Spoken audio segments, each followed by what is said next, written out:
The 39 Steps, John Buchan, the novel that was the basis of Alfred Hitchcock's famous 1935 film, narrated by Geoffrey George. I returned from the city about 3 o'clock on that May afternoon, pretty well disgusted with life. I had been 3 months in the old country and was fed up with it. If anyone had told me a year ago that I would have been feeling like that, I should have laughed at him. But there was the fact. The weather made me liverish. The talk of the ordinary Englishman made me sick. I couldn't get enough exercise, and the amusements of London seemed as flat as soda water that has been standing in the sun. Richard Hannay, I kept telling myself, you have got into the wrong ditch, my friend, and you had better climb out. It made me bite my lips to think of the plans I had been building up those last years in Bulawayo. I had got my pile, not one of the big ones, but good enough for me, and I had figured out all kinds of ways of enjoying myself. My father had brought me out from Scotland at the age of 6, and I had never been home since. So England was a sort of Arabian Nights to me, and I counted on stopping there for the rest of my days. But from the first I was disappointed with it. In about a week I was tired of seeing sights, and in less than a month I had had enough of restaurants and theatres and race meetings. I had no real pal to go about with, which probably explains things. Plenty of people invited me to their houses, but they didn't seem much interested in me. They would fling me a question or two about South Africa and then get on to their own affairs. A lot of imperialist ladies asked me to tea to meet schoolmasters from New Zealand and editors from Vancouver, and that was the dismalest business of all. Here was I, 37 years old, sound in wind and limb, with enough money to have a good time, yawning my head off all day. I had just about settled to clear out and get back to the Veld, for I was the best bored man in the United Kingdom. That afternoon I had been worrying my brokers about investments to give my mind something to work on, and on my way home I turned into my club, rather a pothouse, which took in colonial members. I had a long drink and read the evening papers. They were full of the row in the Near East, and there was an article about Carolides, the Greek premier. I rather fancied the chap. From all accounts, he seemed the one big man in the show, and he played a straight game too, which was more than could be said for most of them. I gathered that they hated him pretty blackly in Berlin and Vienna, but that we were going to stick by him, and one paper said that he was the only barrier between Europe and Armageddon. I remember wondering if I could get a job in those parts. It struck me that Albania was the sort of place that might keep a man from yawning. About 6 o'clock I went home, dressed, dined at the Café Royal, and turned into a music hall. It was a silly show, all capering women and monkey-faced men, and I did not stay long. The night was fine and clear as I walked back to the flat I had hired near Portland Place. The crowd surged past me on the pavements, busy and chattering, and I envied the people for having something to do. These shopgirls and clerks and dandies and policemen had some interest in life that kept them going. I gave £0.50 to a beggar because I saw him yawn. He was a fellow sufferer. At Oxford Circus, I looked up into the spring sky and I made a vow. I would give the old country another day to fit me into something. If nothing happened, I would take the next boat for the Cape. My flat was the first floor in a new block behind Langham Place. There was a common staircase with a porter and a liftman at the entrance, but there was no restaurant or anything of that sort, and each flat was quite shut off from the others. I hate servants on the premises, so I had a fellow to look after me who came in by the day. He arrived before 8 o'clock every morning and used to depart at 7, for I never dined at home. I was just fitting my key into the door when I noticed a man at my elbow. I had not seen him approach, and the sudden appearance made me start. He was a slim man, with a short brown beard and small, gimlety blue eyes. I recognized him as the occupant of a flat on the top floor, with whom I had passed the time of day on the stairs. "Can I speak to you?" he said. "May I come in for a minute?" He was steadying his voice with an effort, and his hand was pawing my arm. I got my door open and motioned him in. No sooner was he over the threshold than he made a dash for my back room, where I used to smoke and write my letters. Then he bolted back. "Is the door locked?" he asked feverishly, and he fastened the chain with his own hand. "I'm very sorry," he said humbly. "It's a mighty liberty, but you looked the kind of man who would understand. I've had you in my mind all this week when things got troublesome. Say, will you do me a good turn?" "I'll listen to you," I said. "That's all I'll promise." I was getting worried by the antics of this nervous little chap. There was a tray of drinks on a table beside him, from which he filled himself a stiff whiskey and soda. He drank it off in 3 gulps and cracked the glass as he set it down. "Pardon," he said. "I'm a bit rattled tonight. You see, I happen at this moment to be dead." I sat down in an armchair and lit my pipe. "What does it feel like?" I asked. I was pretty certain that I had to deal with a madman. A smile flickered over his drawn face. "I'm not mad yet. Say, sir, I've been watching you, and I reckon you're a cool customer. I reckon, too, you're an honest man, and not afraid of playing a bold hand. I'm going to confide in you. I need help worse than any man ever needed it, and I want to know if I can count you in." "Get on with your yarn," I said, "and I'll tell you." He seemed to brace himself for a great effort, and then started on the queerest rigmarole. I didn't get hold of it at first, and I had to stop and ask him questions. But here is the gist of it. He was an American from Kentucky, and after college, being pretty well off, he had started out to see the world. He wrote a bit and acted as war correspondent for a Chicago paper, and spent a year or 2 in southeastern Europe. I gathered that he was a fine linguist and had got to know pretty well the society in those parts. He spoke familiarly of many names that I remembered to have seen in the newspapers. He had played about with politics, he told me, at first for the interest of them, and then because he couldn't help himself. I read him as a sharp, restless fellow who always wanted to get down to the roots of things. He got a little further down than he wanted.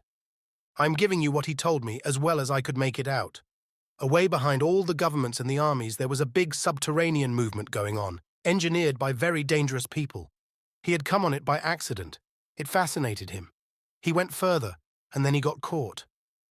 I gathered that most of the people in it were the sort of educated anarchists that make revolutions, but that beside them there were financiers who were playing for money.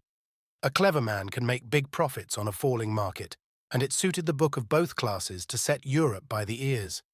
He told me some queer things that explained a lot that had puzzled me. Things that happened in the Balkan War, how one state suddenly came out on top, why alliances were made and broken, why certain men disappeared, and where the sinews of war came from. The aim of the whole conspiracy was to get Russia and Germany at loggerheads. When I asked why, he said that the anarchist lot thought it would give them their chance. Everything would be in the melting pot, and they looked to see a new world emerge. The capitalists would rake in the shekels and make fortunes by buying up wreckage. Capital, he said, had no conscience and no fatherland. Besides, the Jew was behind it, and the Jew hated Russia worse than hell. "Do you wonder?" he cried. "For 300 years they have been persecuted, and this is the return match for the pogroms. The Jew is everywhere, but you have to go far down the back stairs to find him. Take any big Teutonic business concern.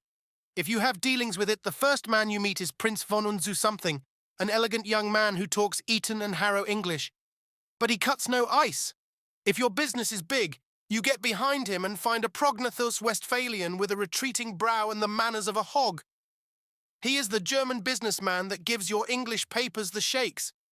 But if you're on the biggest kind of job and are bound to get to the real boss, 10 to 1 you are brought up against a little white-faced Jew in a bath chair with an eye like a rattlesnake. Yes, sir, he is the man who is ruling the world just now, and he has his knife in the empire of the Tsar because his aunt was outraged and his father flogged in some one-horse location on the Volga." I could not help saying that his Jew anarchists seemed to have got left behind a little. "Yes and no," he said.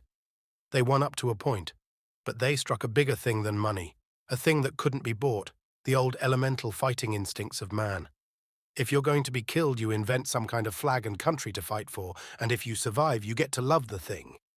Those foolish devils of soldiers have found something they care for, and that has upset the pretty plan laid in Berlin and Vienna. But my friends haven't played their last card by a long sight. They've gotten the ace up their sleeves, and unless I can keep alive for a month, they're going to play it and win." "But I thought you were dead," I put in. "Mors janua vitae," he smiled. I recognized the quotation. It was about all the Latin I knew. "I'm coming to that, but I've got to put you wise about a lot of things first. If you read your newspaper, I guess you know the name of Constantine Carolides." I sat up at that, for I had been reading about him that very afternoon. "He is the man that has wrecked all their games. He is the one big brain in the whole show, and he happens also to be an honest man. Therefore, he has been marked down these 12 months past. I found that out. Not that it was difficult, for any fool could guess as much. But I found out the way they were going to get him, and that knowledge was deadly. That's why I have had to decease. He had another drink, and I mixed it for him myself, for I was getting interested in the beggar. They can't get him in his own land, for he has a bodyguard of Epirotes that would skin their grandmothers. But on the 15th day of June, he is coming to this city. The British Foreign Office has taken to having international tea parties, and the biggest of them is due on that date. Now Carolides is reckoned the principal guest, and if my friends have their way, he will never return to his admiring countrymen. That's simple enough anyhow, I said. You can warn him and keep him at home. And play their game? He asked sharply. If he does not come, they win, for he's the only man that can straighten out the tangle. And if his government are warned, he won't come, for he does not know how big the stakes will be on June the 15th. What about the British government? I said. They're not going to let their guests be murdered. Tip them the wink, and they'll take extra precautions. No good. They might stuff your city with plainclothes detectives and double the police, and Constantine would still be a doomed man. My friends are not playing this game for candy. They want a big occasion for the taking off, with the eyes of all Europe on it. He'll be murdered by an Austrian, and there'll be plenty of evidence to show the connivance of the big folk in Vienna and Berlin. It will all be an infernal lie, of course, but the case will look black enough to the world. I'm not talking hot air, my friend. I happen to know every detail of the hellish contrivance, and I can tell you it will be the most finished piece of blackguardism since the Borgias. But it's not going to come off if there's a certain man who knows the wheels of the business alive right here in London on the 15th day of June. And that man is going to be your servant, Franklin P. Scudder. I was getting to like the little chap. His jaw had shut like a rat trap, and there was the fire of battle in his gimlety eyes. If he was spinning me a yarn, he could act up to it. Where did you find out this story? I asked. I got the first hint in an inn on the Achensee in Tyrol. That set me inquiring, and I collected my other clues in a fur shop in the Galician quarter of Buda, in a strangers' club in Vienna, and in a little bookshop off the Racknitzstrasse in Leipzig. I completed my evidence 10 days ago in Paris. I can't tell you the details now, for it's something of a history. When I was quite sure in my own mind, I judged it my business to disappear, and I reached this city by a mighty queer circuit. I left Paris a dandified young French-American, and I sailed from Hamburg a Jew diamond merchant. In Norway, I was an English student of Ibsen collecting materials for lectures, but when I left Bergen, I was a cinema man with special ski films. And I came here from Leith with a lot of pulpwood propositions in my pocket to put before the London newspapers. Till yesterday, I thought I had muddied my trail some and was feeling pretty happy.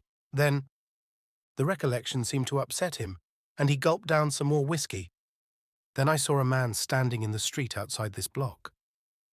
I used to stay close in my room all day and only slip out after dark for an hour or two.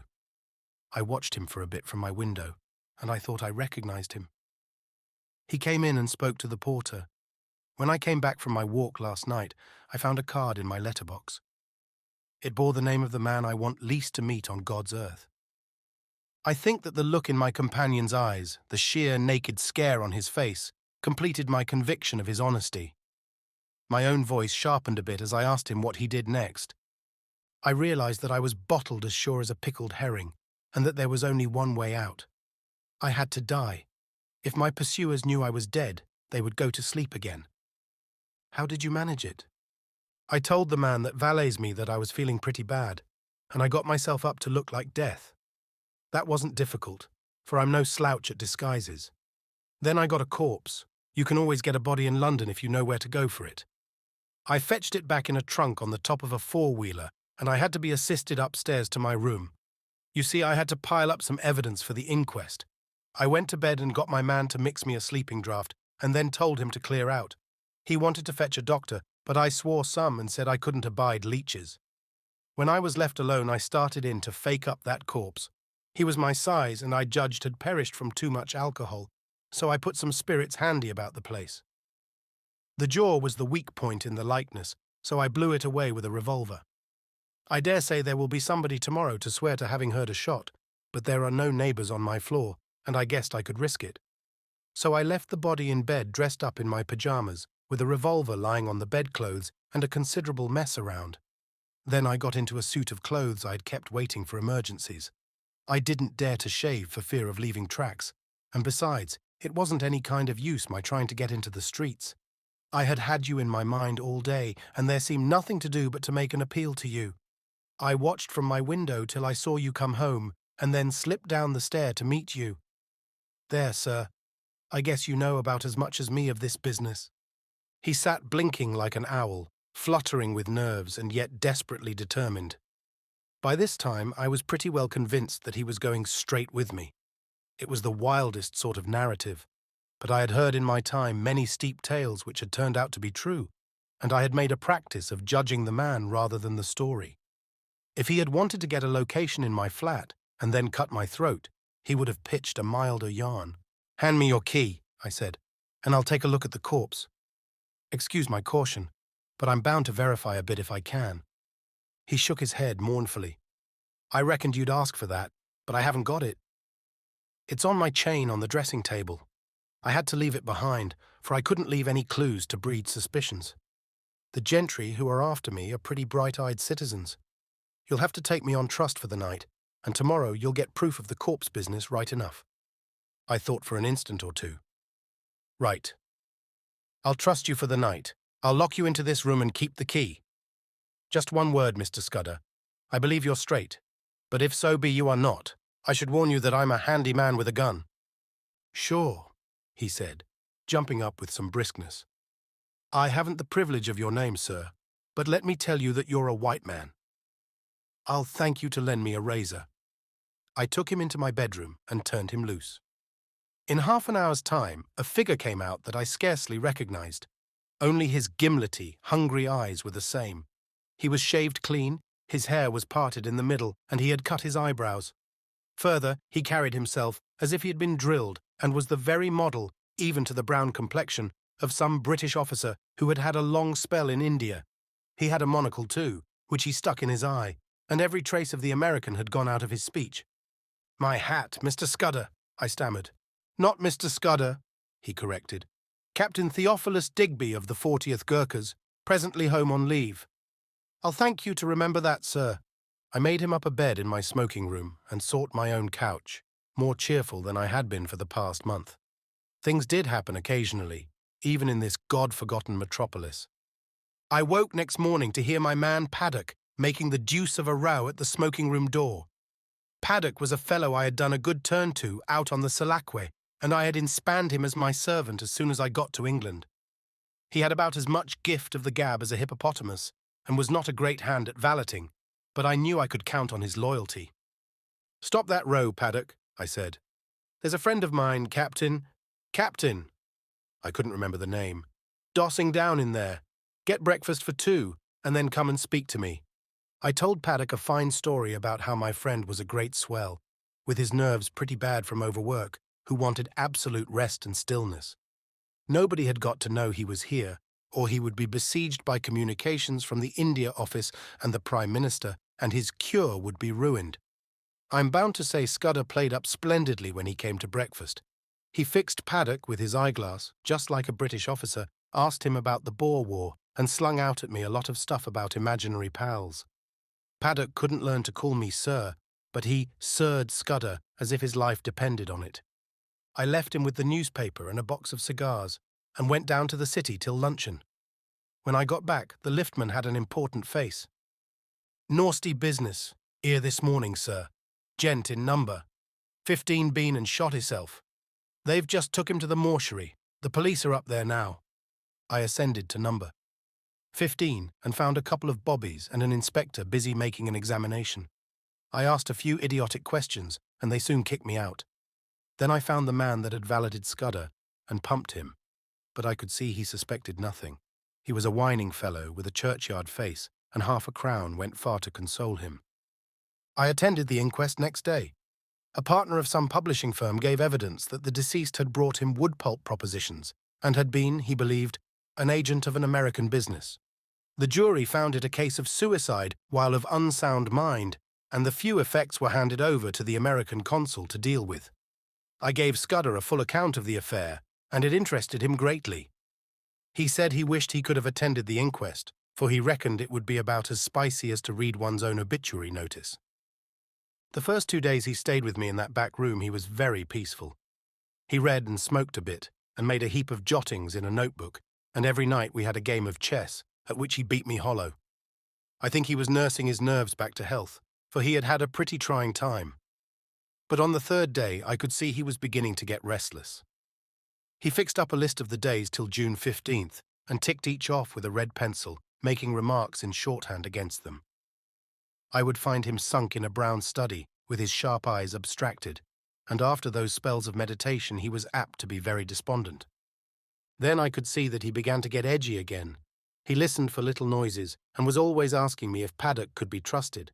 Once or twice he got very peevish and apologized for it. I didn't blame him. I made every allowance, for he had taken on a fairly stiff job. It was not the safety of his own skin that troubled him, but the success of the scheme he had planned. That little man was clean grit all through, without a soft spot in him. One night he was very solemn. "Say, Hannay," he said, "I judge I should let you a bit deeper into this business. I should hate to go out without leaving somebody else to put up a fight," and he began to tell me in detail what I had only heard from him vaguely. I did not give him very close attention. The fact is, I was more interested in his own adventures than in his high politics.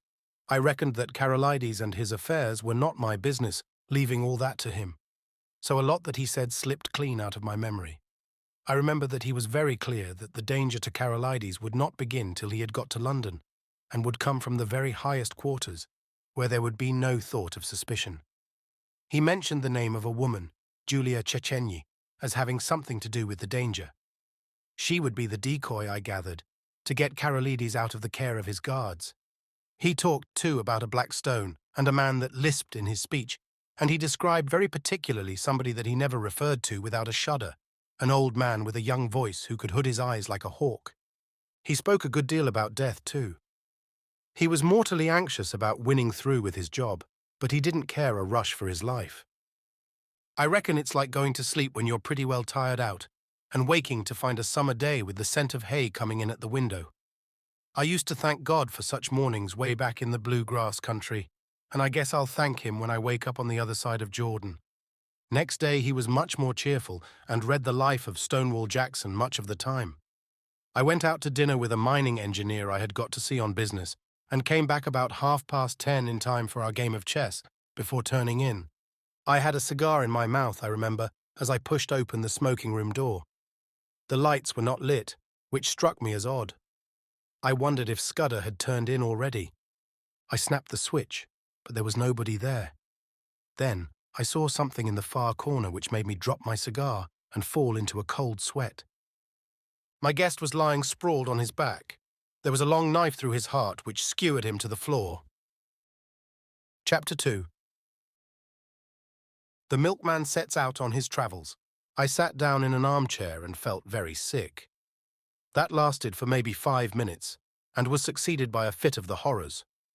The poor staring white face on the floor was more than I could bear, and I managed to get a tablecloth and cover it. Then I staggered to a cupboard, found the brandy and swallowed several mouthfuls. I had seen men die violently before. Indeed, I had killed a few myself in the Matabele War, but this cold-blooded indoor business was different. Still, I managed to pull myself together. I looked at my watch and saw that it was 10:30. An idea seized me, and I went over the flat with a small-tooth comb. There was nobody there nor any trace of anybody, but I shuttered and bolted all the windows and put the chain on the door. By this time my wits were coming back to me, and I could think again. It took me about an hour to figure the thing out, and I did not hurry, for, unless the murderer came back, I had till about 6 o'clock in the morning for my cogitations. I was in the soup, that was pretty clear. Any shadow of a doubt I might have had about the truth of Scudder's tale was now gone. The proof of it was lying under the tablecloth. The men who knew that he knew what he knew had found him, and had taken the best way to make certain of his silence. Yes, but he had been in my rooms 4 days, and his enemies must have reckoned that he had confided in me. So I would be the next to go. It might be that very night, or next day, or the day after, but my number was up all right. Then suddenly I thought of another probability. Supposing I went out now and called in the police, or went to bed and let Paddock find the body and call them in the morning. What kind of a story was I to tell about Scudder? I had lied to Paddock about him, and the whole thing looked desperately fishy. If I made a clean breast of it and told the police everything he had told me, they would simply laugh at me. The odds were 1,000 to 1 that I would be charged with the murder, and the circumstantial evidence was strong enough to hang me. Few people knew me in England. I had no real pal who could come forward and swear to my character. Perhaps that was what those secret enemies were playing for. They were clever enough for anything, and an English prison was as good a way of getting rid of me till after June 15th as a knife in my chest. Besides, if I told the whole story, and by any miracle was believed, I would be playing their game. Carolides would stay at home, which was what they wanted. Somehow or other, the sight of Scudder's dead face had made me a passionate believer in his scheme. He was gone, but he had taken me into his confidence, and I was pretty well bound to carry on his work. You may think this ridiculous for a man in danger of his life, but that was the way I looked at it. I'm an ordinary sort of fellow, not braver than other people, but I hate to see a good man downed, and that long knife would not be the end of Scudder if I could play the game in his place. It took me an hour or two to think this out, and by that time I had come to a decision. I must vanish somehow, and keep vanished till the end of the second week in June. Then I must somehow find a way to get in touch with the government people and tell them what Scudder had told me.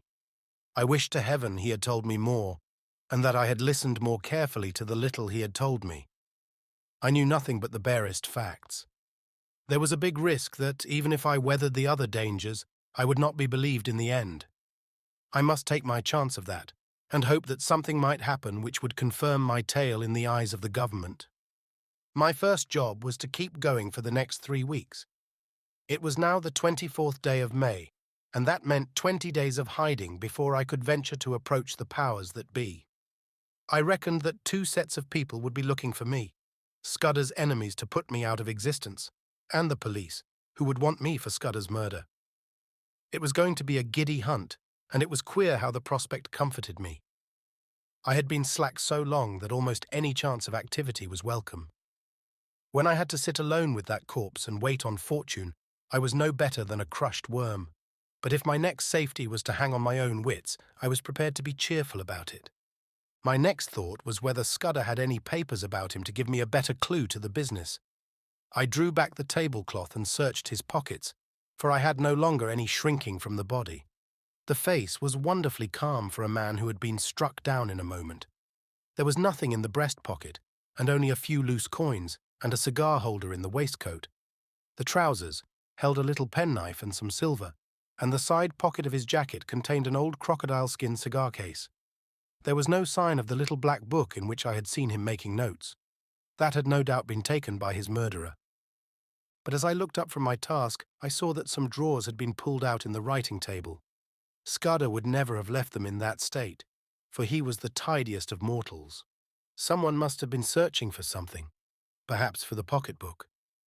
I went round the flat and found that everything had been ransacked. The inside of books, drawers, cupboards, boxes, even the pockets of the clothes in my wardrobe, and the sideboard in the dining room. There was no trace of the book. Most likely the enemy had found it, but they had not found it on Scudder's body. Then I got out an atlas and looked at a big map of the British Isles. My notion was to get off to some wild district, where my veldcraft would be of some use to me, for I would be like a trapped rat in a city. I considered that Scotland would be best, for my people were Scotch, and I could pass anywhere as an ordinary Scotsman. I had half an idea at first to be a German tourist, for my father had had German partners, and I had been brought up to speak the tongue pretty fluently, not to mention having put in 3 years prospecting for copper in German Damaraland. But I calculated that it would be less conspicuous to be a Scot, and less in a line with what the police might know of my past. I fixed on Galloway as the best place to go. It was the nearest wild part of Scotland, so far as I could figure it out, and from the look of the map was not over thick with population. A search in Bradshaw informed me that a train left St. Pancras at 7:10, which would land me at any Galloway station in the late afternoon. That was well enough, but a more important matter was how I was to make my way to St. Pancras, for I was pretty certain that Scudder's friends would be watching outside. This puzzled me for a bit. Then I had an inspiration, on which I went to bed and slept for 2 troubled hours. I got up at 4 and opened my bedroom shutters, The faint light of a fine summer morning was flooding the skies, and the sparrows had begun to chatter. I had a great revulsion of feeling and felt a God-forgotten fool. My inclination was to let things slide and trust to the British police taking a reasonable view of my case. But as I reviewed the situation, I could find no arguments to bring against my decision of the previous night, so with a wry mouth I resolved to go on with my plan. I was not feeling in any particular funk, only disinclined to go looking for trouble, if you understand me. I hunted out a well-used tweed suit, a pair of strong nailed boots, and a flannel shirt with a collar. Into my pockets I stuffed a spare shirt, a cloth cap, some handkerchiefs, and a toothbrush.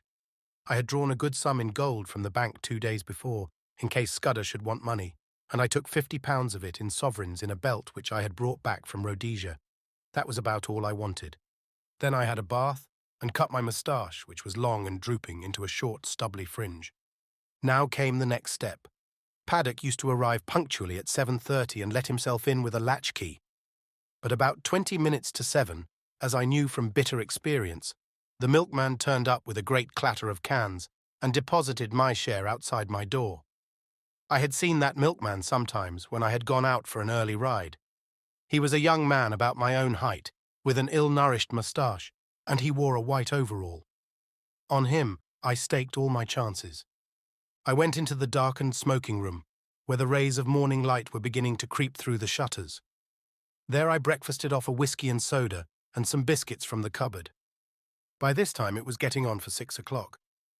I put a pipe in my pocket and filled my pouch from the tobacco jar on the table by the fireplace.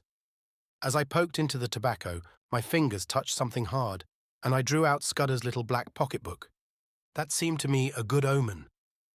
I lifted the cloth from the body and was amazed at the peace and dignity of the dead face. "Goodbye, old chap," I said. "I am going to do my best for you. Wish me well, wherever you are." Then I hung about in the hall waiting for the milkman. That was the worst part of the business, for I was fairly choking to get out of doors. 6:30 passed, then 6:40, but still he did not come. The fool had chosen this day of all days to be late. At 1 minute after the 6:45, I heard the rattle of the cans outside. I opened the front door, and there was my man, singling out my cans from a bunch he carried and whistling through his teeth. He jumped a bit at the sight of me. "Come in here a moment," I said. "I want a word with you." And I led him into the dining room. "I reckon you're a bit of a sportsman," I said, "and I want you to do me a service. Lend me your cap and overall for 10 minutes, and here's a sovereign for you." His eyes opened at the sight of the gold, and he grinned broadly. "What's the jime?" he asked. "A bet," I said. "I haven't time to explain, but to win it I've got to be a milkman for the next 10 minutes. All you've got to do is to stay here till I come back. You'll be a bit late, but nobody will complain, and you'll have that quid for yourself." "Righto," he said cheerily. "I ain't the man to spoil a bit of sport. Here's the rig, governor." I stuck on his flat blue hat and his white overall, picked up the cans, banged my door, and went whistling downstairs. The porter at the foot told me to shut my jaw, which sounded as if my makeup was adequate. At first I thought there was nobody in the street. Then I caught sight of a policeman 100 yards down and a loafer shuffling past on the other side. Some impulse made me raise my eyes to the house opposite, and there at a first-floor window was a face. As the loafer passed, he looked up, and I fancied a signal was exchanged. I crossed the street, whistling gaily and imitating the jaunty swing of the milkman. Then I took the first side street and went up a left-hand turning which led past a bit of vacant ground. There was no one in the little street, so I dropped the milk cans inside the hoarding and sent the cap and overall after them. I had only just put on my cloth cap when a postman came round the corner. I gave him good morning, and he answered me unsuspiciously. At the moment, the clock of a neighbouring church struck the hour of 7. There was not a second to spare. As soon as I got to Euston Road, I took to my heels and ran. The clock at Euston Station showed 5 minutes past the hour. At St Pancras, I had no time to take a ticket, let alone that I had not settled upon my destination. A porter told me the platform, and as I entered it, I saw the train already in motion.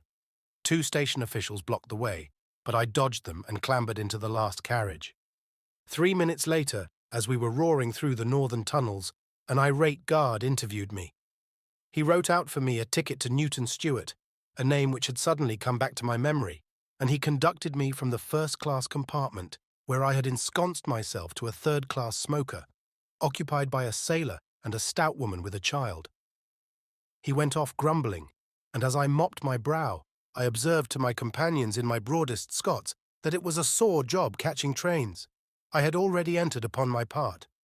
"The impudence of that guy Aird," said the lady bitterly. "He needed a Scotch tongue to pit him in his place. He was complaining of this wean no hay in a ticket, and her no fower till August 12th, and he was objecting to this gentleman spitting." The sailor morosely agreed, and I started my new life in an atmosphere of protest against authority. I reminded myself that a week ago I had been finding the world dull. Chapter 3. The Adventure of the Literary Innkeeper. I had a solemn time travelling north that day.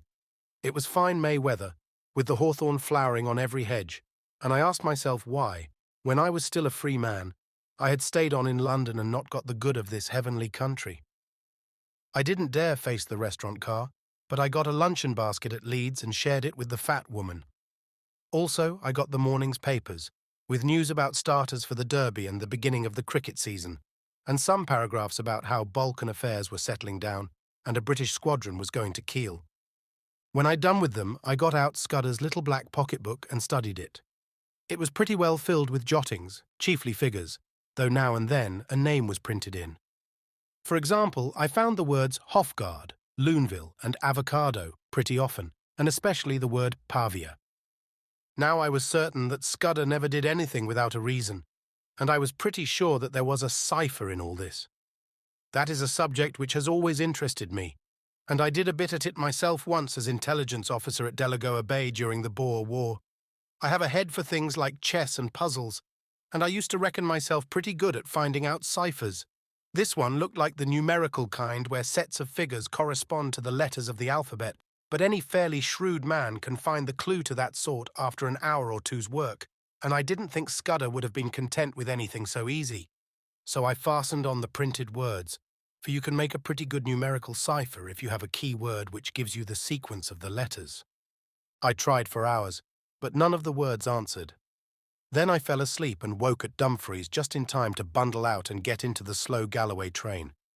There was a man on the platform whose looks I didn't like, but he never glanced at me, and when I caught sight of myself in the mirror of an automatic machine, I didn't wonder.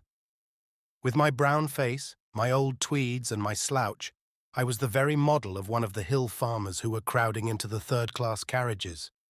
I travelled with half a dozen in an atmosphere of shag and clay pipes.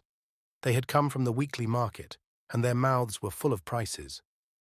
I heard accounts of how the lambing had gone up the Cairn and the Douche and a dozen other mysterious waters.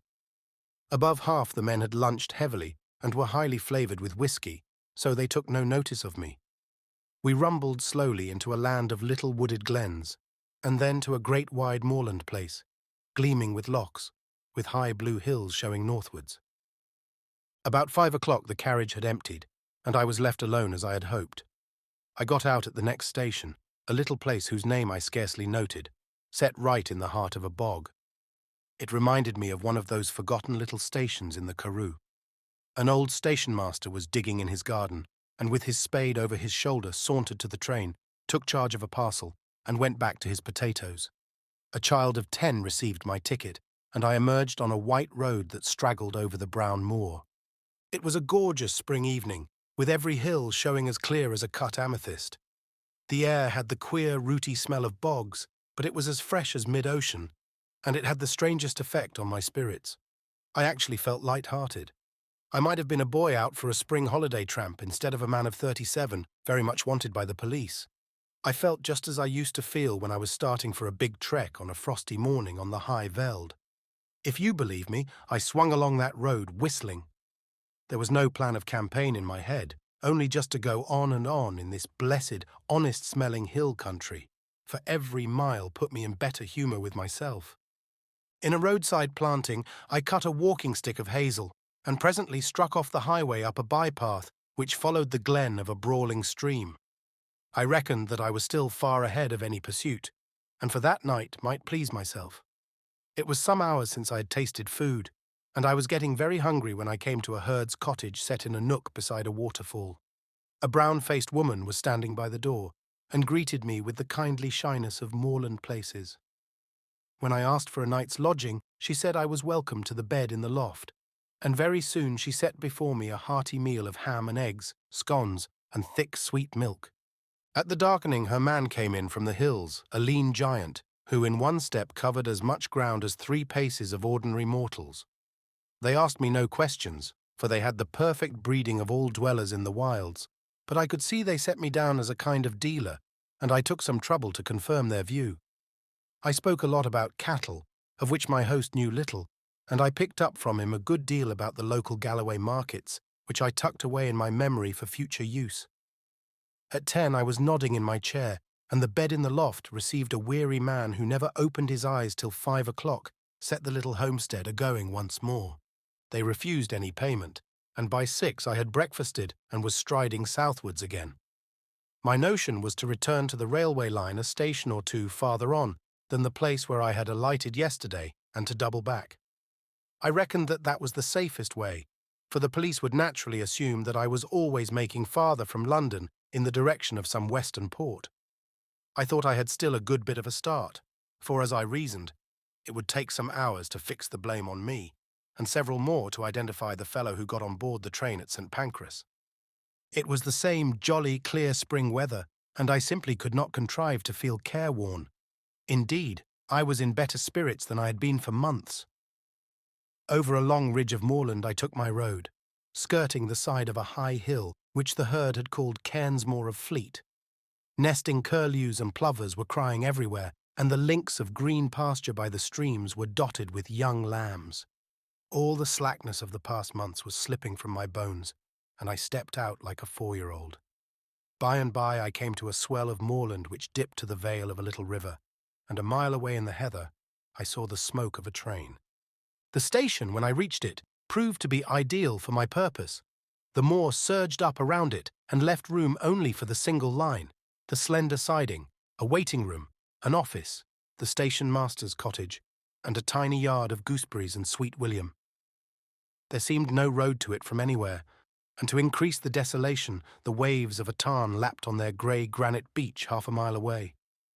I waited in the deep heather till I saw the smoke of an east-going train on the horizon. Then I approached the tiny booking office and took a ticket for Dumfries. The only occupants of the carriage were an old shepherd and his dog, a wall-eyed brute that I mistrusted. The man was asleep, and on the cushions beside him was that morning's Scotsman. Eagerly I seized on it, for I fancied it would tell me something. There were 2 columns about the Portland Place murder, as it was called. My man Paddock had given the alarm and had the milkman arrested. Poor devil, it looked as if the latter had earned his sovereign hardly. But for me, he had been cheap at the price, for he seemed to have occupied the police for the better part of the day. In the latest news, I found a further installment of the story. The milkman had been released, I read, and the true criminal, about whose identity the police were reticent, was believed to have got away from London by one of the northern lines. There was a short note about me as the owner of the flat. I guess the police had stuck that in as a clumsy contrivance to persuade me that I was unsuspected. There was nothing else in the paper, nothing about foreign politics or Carolides, or the things that had interested Scudder. I laid it down and found that we were approaching the station at which I had got out yesterday. The potato-digging station master had been gingered up into some activity, for the west-going train was waiting to let us pass, and from it had descended 3 men who were asking him questions. I supposed that they were the local police, who had been stirred up by Scotland Yard, and had traced me as far as this one-horse siding. Sitting well back in the shadow, I watched them carefully. One of them had a book and took down notes. The old potato digger seemed to have turned peevish, but the child who had collected my ticket was talking volubly. All the party looked out across the moor where the white road departed. I hoped they were going to take up my tracks there. As we moved away from that station, my companion woke up. He fixed me with a wandering glance, kicked his dog viciously, and inquired where he was. Clearly he was very drunk. "That's what comes of being a teetotaler," he observed in bitter regret. I expressed my surprise that in him I should have met a blue-ribbon stalwart. "Aye, but I'm a strong teetotaler," he said pugnaciously. "I took the pledge last Martinmas, and I haven't touched a drop of whiskey since then, not even at Hogmanay, though I was sire tempted." He swung his heels up on the seat and burrowed a frowsy head into the cushions. "And that's a I get," he moaned. "A head better than hellfire, and tween look in different ways for the Sabbath." "What did it?" I asked. "A drink they could brandy. Being a teetotaler, I keep it off the whiskey, but I was nipping a day at this brandy, and I doubt I'll no be weel for a fortnight." His voice died away into a splutter, and sleep once more laid its heavy hand on him. My plan had been to get out at some station down the line, but the train suddenly gave me a better chance, for it came to a standstill at the end of a culvert which spanned a brawling porter-coloured river. I looked out and saw that every carriage window was closed, and no human figure appeared in the landscape. So I opened the door and dropped quickly into the tangle of hazels which edged the line. It would have been all right, but for that infernal dog.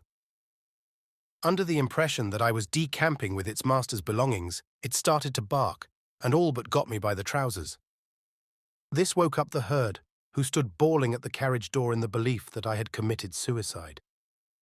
I crawled through the thicket, reached the edge of the stream, and in cover of the bushes put 100 yards or so behind me. Then, from my shelter, I peered back and saw the guard and several passengers gathered round the open carriage door and staring in my direction.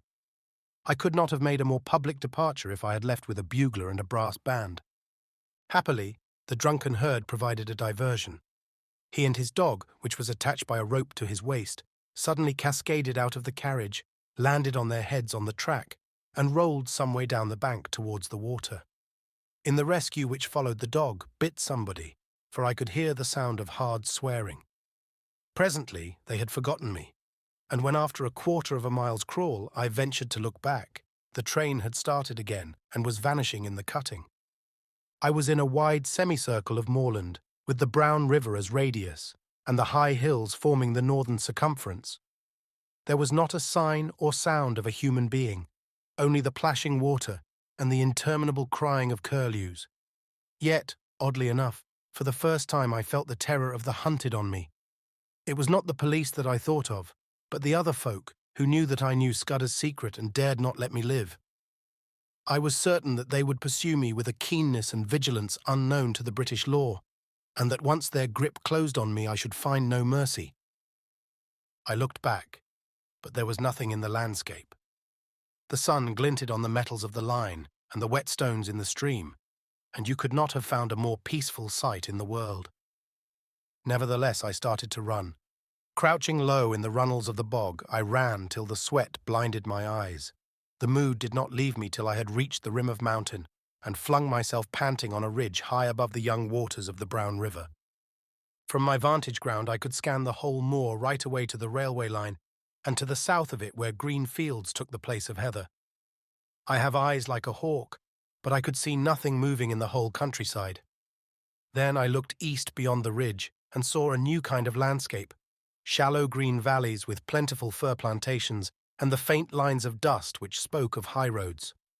Last of all I looked into the blue May sky, and there I saw that which set my pulses racing. Low down in the south a monoplane was climbing into the heavens. I was as certain as if I had been told that that aeroplane was looking for me, and that it did not belong to the police.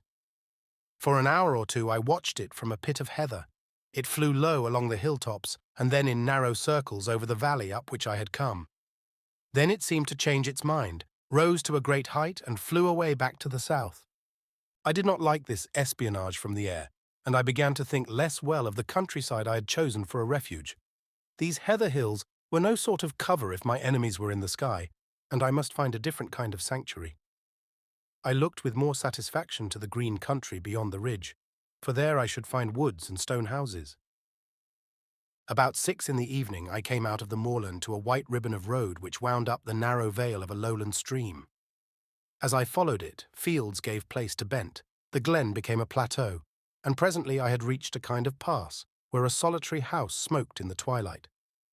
The road swung over a bridge, and leaning on the parapet was a young man. He was smoking a long clay pipe and studying the water with spectacled eyes. In his left hand was a small book with a finger marking the place. Slowly he repeated, "As when a griffin through the wilderness, with winged step, o'er hill and moory dale." pursues the Arimaspian. He jumped round as my step rung on the keystone, and I saw a pleasant, sunburnt, boyish face. "Good evening to you," he said gravely. "It's a fine night for the road." The smell of peat smoke and of some savoury roast floated to me from the house. "Is that place an inn?" I asked. "At your service," he said politely.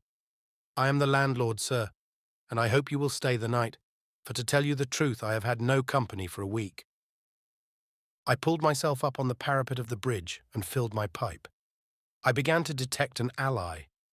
"You're young to be an innkeeper," I said. "My father died a year ago and left me the business. I live there with my grandmother. It's a slow job for a young man, and it wasn't my choice of profession." "Which was?" He actually blushed.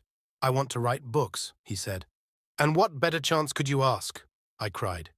"Man, I've often thought that an innkeeper would make the best storyteller in the world." "Not now," he said eagerly. "Maybe in the old days when you had pilgrims and ballad makers and highwaymen and mail coaches on the road, but not now. Nothing comes here but motor cars full of fat women who stop for lunch, and a fisherman or two in the spring, and the shooting tenants in August. There is not much material to be got out of that. I want to see life, to travel the world, and write things like Kipling and Conrad. But the most I've done yet is to get some verses printed in Chambers' journal." I looked at the inn, standing golden in the sunset against the brown hills. "I've knocked a bit about the world, and I wouldn't despise such a hermitage. Do you think that adventure is found only in the tropics or among gentry in red shirts? Maybe you're rubbing shoulders with it at this moment." "That's what Kipling says," he said, his eyes brightening, and he quoted some verse about "Romance brings up the 9:15. "Here's a true tale for you, then," I cried. "And a month from now you can make a novel out of it." Sitting on the bridge in the soft May gloaming, I pitched him a lovely yarn. It was true in essentials too, though I altered the minor details. I made out that I was a mining magnate from Kimberley who had had a lot of trouble with IDB and had shown up a gang. They had pursued me across the ocean and had killed my best friend and were now on my tracks. I told the story well, though I say it who shouldn't. I pictured a flight across the Kalahari to German Africa, the crackling, parching days, the wonderful blue velvet nights. I described an attack on my life on the voyage home, and I made a really horrid affair of the Portland Place murder. "You're looking for adventure," I cried. "Well, you've found it here. The devils are after me, and the police are after them. It's a race that I mean to win." "By God," he whispered, drawing his breath in sharply. "It is all pure Rider Haggard and Conan Doyle." "You believe me," I said gratefully. "Of course I do," and he held out his hand. "I believe everything out of the common. The only thing to distrust is the normal. He was very young, but he was the man for my money. I think they're off my track for the moment, but I must lie close for a couple of days. Can you take me in?" He caught my elbow in his eagerness and drew me towards the house. "You can lie as snug here as if you were in a moss hole. I'll see that nobody blabs either. And you'll give me some more material about your adventures." As I entered the inn porch, I heard from far off the beat of an engine. There, silhouetted against the dusky west, was my friend, the monoplane. He gave me a room at the back of the house, with a fine outlook over the plateau, and he made me free of his own study, which was stacked with cheap editions of his favourite authors. I never saw the grandmother, so I guessed she was bedridden. An old woman called Margit brought me my meals, and the innkeeper was around me at all hours. I wanted some time to myself, so I invented a job for him. He had a motor bicycle, and I sent him off next morning for the daily paper, which usually arrived with the post in the late afternoon. I told him to keep his eyes skinned and make note of any strange figures he saw, keeping a special sharp lookout for motors and aeroplanes. Then I sat down in real earnest to Scudder's notebook. He came back at midday with the Scotsman. There was nothing in it, except some further evidence of Paddock and the milkman, and a repetition of yesterday's statement that the murderer had gone north. But there was a long article, reprinted from the Times, about Carolides and the state of affairs in the Balkans, though there was no mention of any visit to England. I got rid of the innkeeper for the afternoon, for I was getting very warm in my search for the cipher. As I told you, it was a numerical cipher, and by an elaborate system of experiments, I had pretty well discovered what were the nulls and stops. The trouble was the key word, and when I thought of the odd million words he might have used, I felt pretty hopeless. But about 3 o'clock I had a sudden inspiration. The name Julia Chechenyi flashed across my memory. Scudder had said it was the key to the Carolides business, and it occurred to me to try it on his cipher. It worked. The 5 letters of Julia gave me the position of the vowels. A was J, the 10th letter of the alphabet, and so represented by X in the cipher. E was U equals 21, and so on. Chechenyi gave me the numerals for the principal consonants. I scribbled that scheme on a bit of paper and sat down to read Scudder's pages. In half an hour, I was reading with a whitish face and fingers that drummed on the table. I glanced out of the window and saw a big touring car coming up the glen towards the inn. It drew up at the door, and there was the sound of people alighting. There seemed to be 2 of them, men in aquascutums and tweed caps. 10 minutes later, the innkeeper slipped into the room, his eyes bright with excitement. "There's 2 chaps below looking for you," he whispered. "They're in the dining room having whiskies and sodas. They asked about you and said they had hoped to meet you here. Oh, and they described you jolly well, down to your boots and shirt. I told them you had been here last night and had gone off on a motor-bicycle this morning, and one of the chaps swore like a navvy. I made him tell me what they looked like. One was a dark-eyed thin fellow with bushy eyebrows. The other was always smiling and lisped in his talk. Neither was any kind of foreigner. On this my young friend was positive. I took a bit of paper and wrote these words in German as if they were part of a letter. Black Stone. Scudder had got onto this, but he could not act for a fortnight. I doubt if I can do any good now, especially as Carolides is uncertain about his plans, but if Mr. T advises, I will do the best I manufactured it rather neatly, so that it looked like a loose page of a private letter. Take this down and say it was found in my bedroom, and ask them to return it to me if they overtake me. 3 minutes later, I heard the car begin to move, and peeping from behind the curtain, caught sight of the 2 figures. One was slim, the other was sleek. That was the most I could make of my reconnaissance. The innkeeper appeared in great excitement. "Your paper woke them up," he said gleefully. "The dark fellow went as white as death and cursed like blazes, and the fat one whistled and looked ugly. They paid for their drinks with half a sovereign and wouldn't wait for change. Now I'll tell you what I want you to do," I said. "Get on your bicycle and go off to Newton Stewart, to the chief constable. Describe the 2 men, and say you suspect them of having had something to do with the London murder. You can invent reasons. The 2 will come back, never fear. Not tonight, for they'll follow me 40 miles along the road, but first thing tomorrow morning. Tell the police to be here bright and early." He set off like a docile child, while I worked at Scudder's notes. When he came back, we dined together, and in common decency I had to let him pump me. I gave him a lot of stuff about lion hunts and the Matabele War, thinking all the while what tame businesses these were compared to this I was now engaged in. When he went to bed, I sat up and finished Scudder. I smoked in a chair till daylight, for I could not sleep. About 8 next morning, I witnessed the arrival of 2 constables and a sergeant. They put their car in a coach house under the innkeeper's instructions and entered the house. 20 minutes later, I saw from my window a second car come across the plateau from the opposite direction. It did not come up to the inn, but stopped 200 yards off in the shelter of a patch of wood. I noticed that its occupants carefully reversed it before leaving it. A minute or 2 later, I heard their steps on the gravel outside the window. My plan had been to lie hid in my bedroom and see what happened.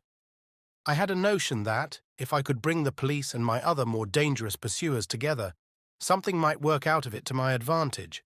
But now I had a better idea.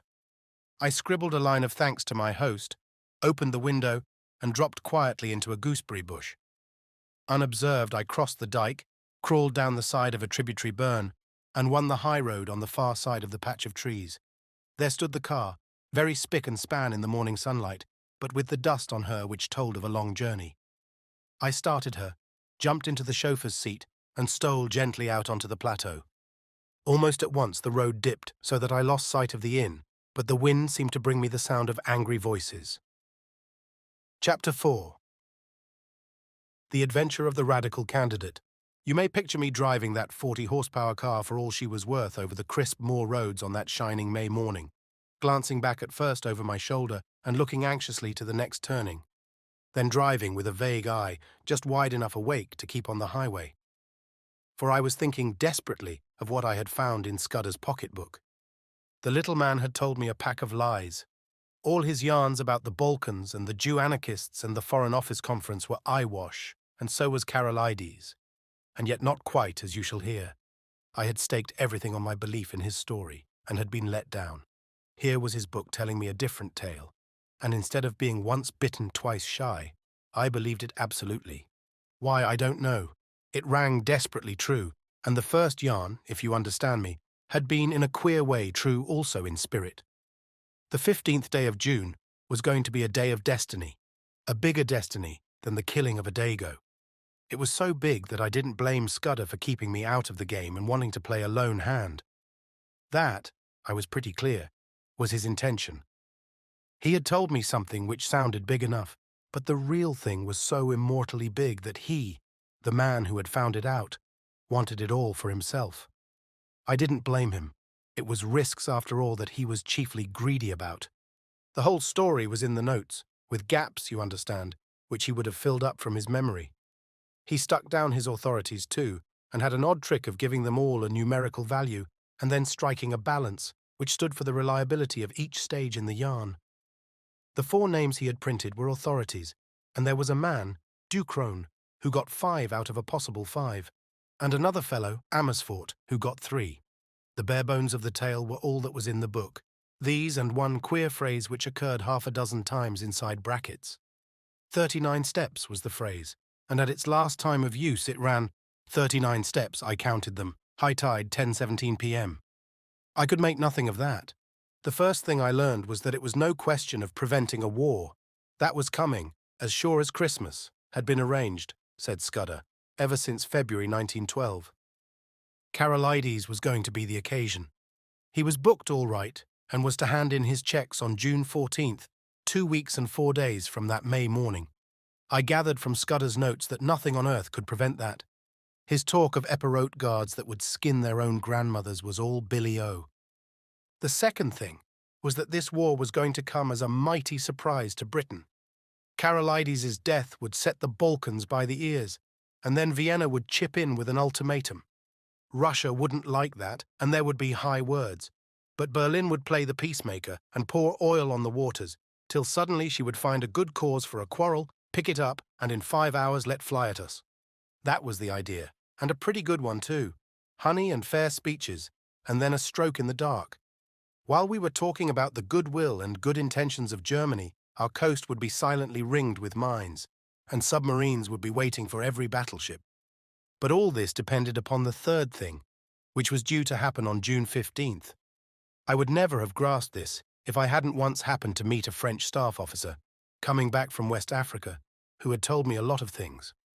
One was that, in spite of all the nonsense talked in Parliament, there was a real working alliance between France and Britain, and that the 2 general staffs met every now and then, and made plans for joint action in case of war. Well, in June, a very great swell was coming over from Paris, and he was going to get nothing less than a statement of the disposition of the British Home Fleet on mobilization.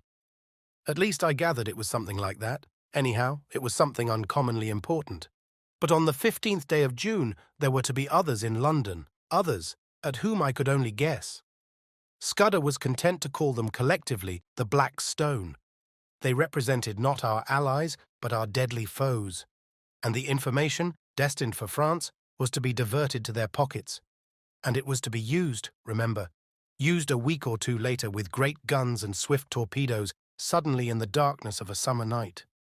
This was the story I had been deciphering in a back room of a country inn, overlooking a cabbage garden. This was the story that hummed in my brain as I swung in the big touring car from glen to glen. My first impulse had been to write a letter to the Prime Minister, but a little reflection convinced me that that would be useless. Who would believe my tale? I must show a sign, some token in proof, and heaven knew what that could be.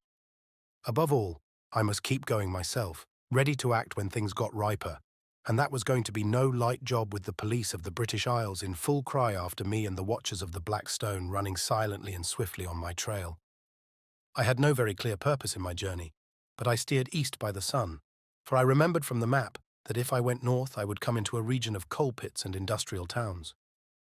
Presently, I was down from the moorlands and traversing the broad wharf of a river. For miles I ran alongside a park wall, and in a break of the trees I saw a great castle. I swung through little old thatched villages and over peaceful lowland streams and past gardens blazing with hawthorn and yellow laburnum. The land was so deep in peace that I could scarcely believe that somewhere behind me were those who sought my life.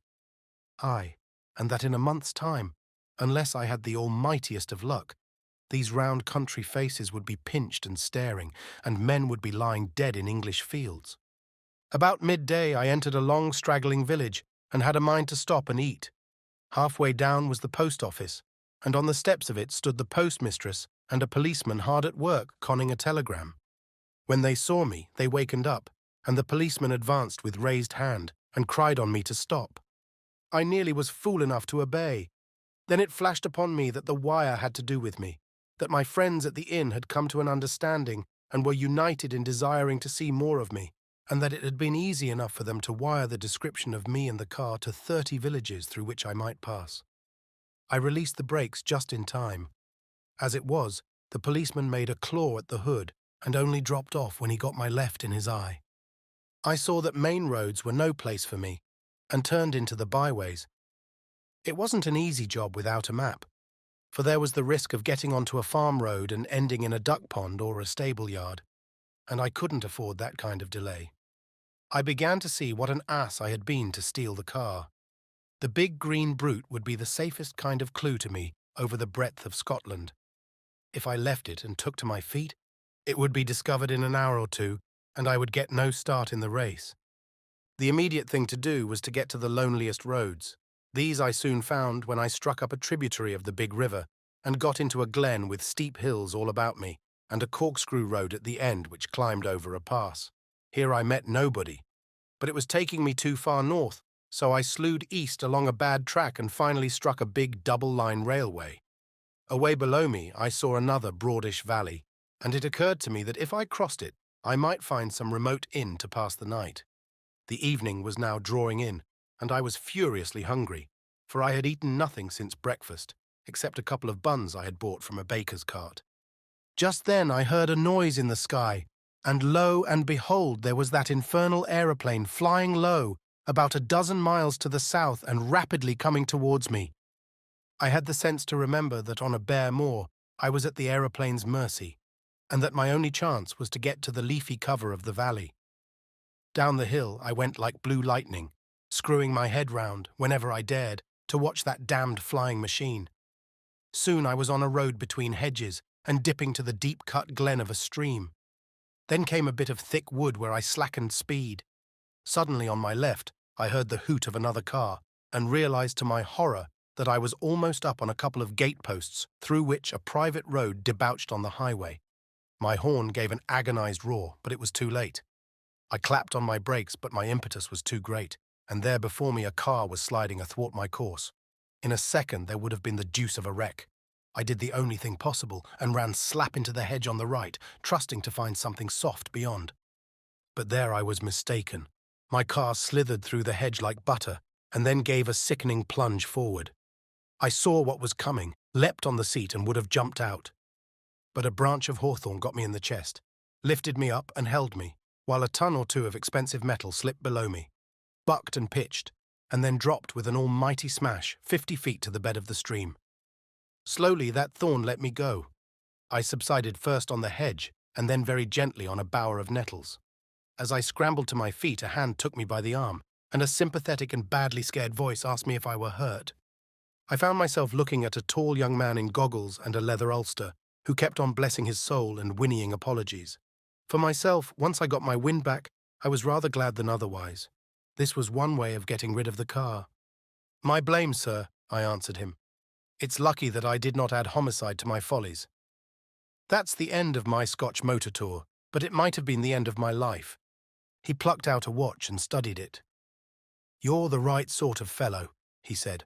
"I can spare a quarter of an hour, and my house is 2 minutes off. I'll see you clothed and fed and snug in bed. Where's your kit, by the way? Is it in the burn along with the car?" "It's in my pocket," I said, brandishing a toothbrush. "I'm a colonial and travel light." "A colonial," he cried. "By gad, you're the very man I've been praying for. Are you by any blessed chance a free trader?" "I am," said I, without the foggiest notion of what he meant. He patted my shoulder and hurried me into his car. 3 minutes later, we drew up before a comfortable-looking shooting box set among pine trees, and he ushered me indoors. He took me first to a bedroom and flung half a dozen of his suits before me, for my own had been pretty well reduced to rags. I selected a loose blue serge, which differed most conspicuously from my former garments, and borrowed a linen collar. Then he hailed me to the dining room, where the remnants of a meal stood on the table, and announced that I had just 5 minutes to feed.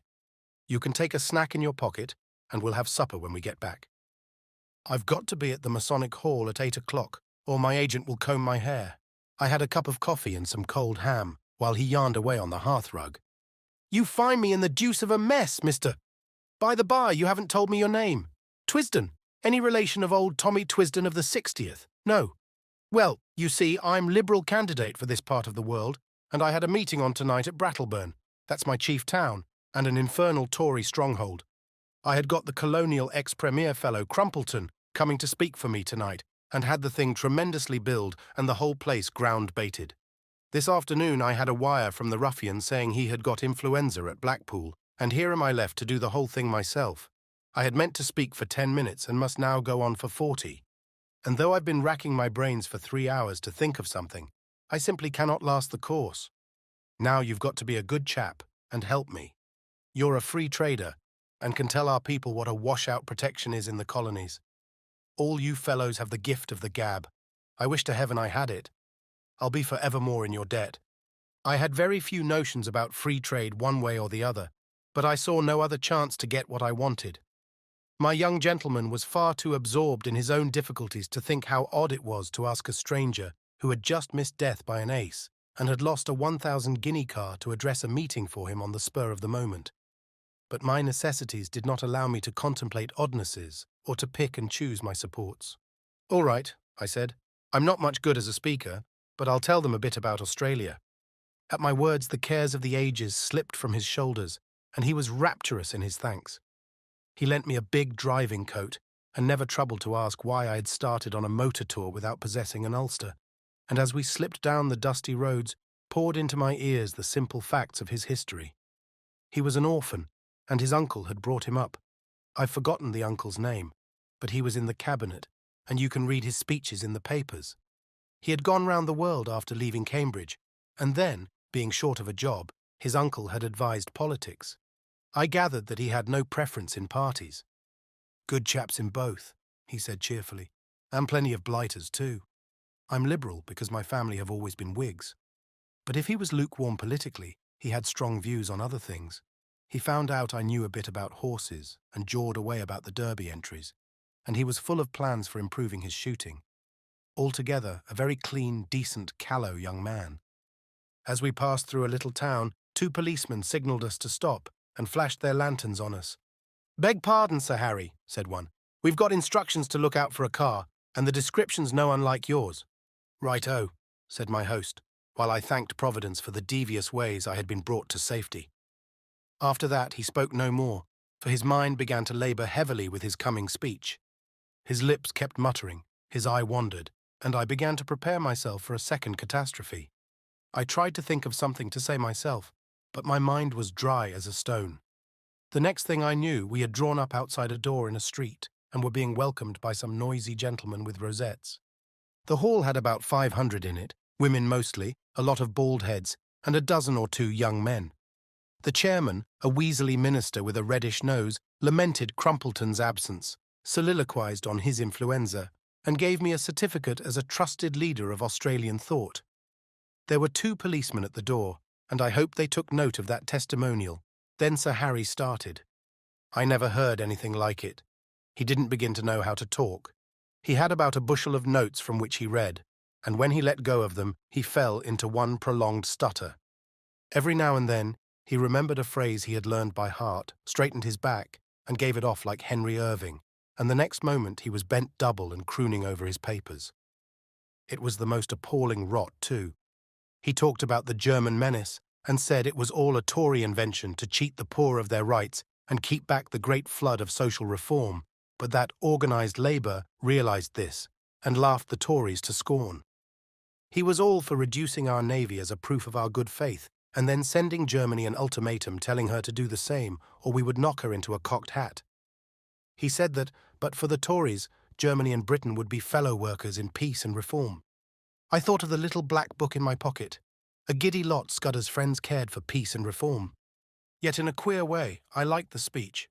You could see the niceness of the chap shining out behind the muck with which he had been spoon-fed. Also, it took a load off my mind. I mightn't be much of an orator, but I was 1,000% better than Sir Harry.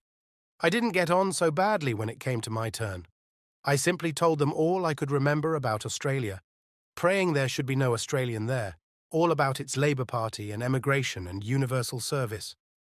I doubt if I remembered to mention free trade, but I said there were no Tories in Australia, only Labour and Liberals.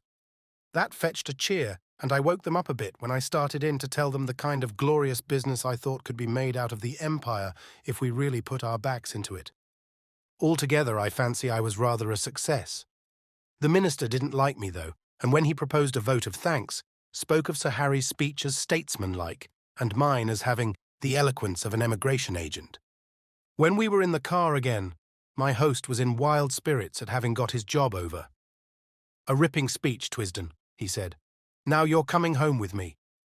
I'm all alone, and if you'll stop a day or two, I'll show you some very decent fishing." We had a hot supper, and I wanted it pretty badly, and then drank grog in a big cheery smoking room with a crackling wood fire. I thought the time had come for me to put my cards on the table. I saw by this man's eye that he was the kind you can trust. "Listen, Sir Harry," I said, "I've something pretty important to say to you. You're a good fellow, and I'm going to be frank. Where on earth did you get that poisonous rubbish you talked tonight?" His face fell. "Was it as bad as that?" he asked ruefully.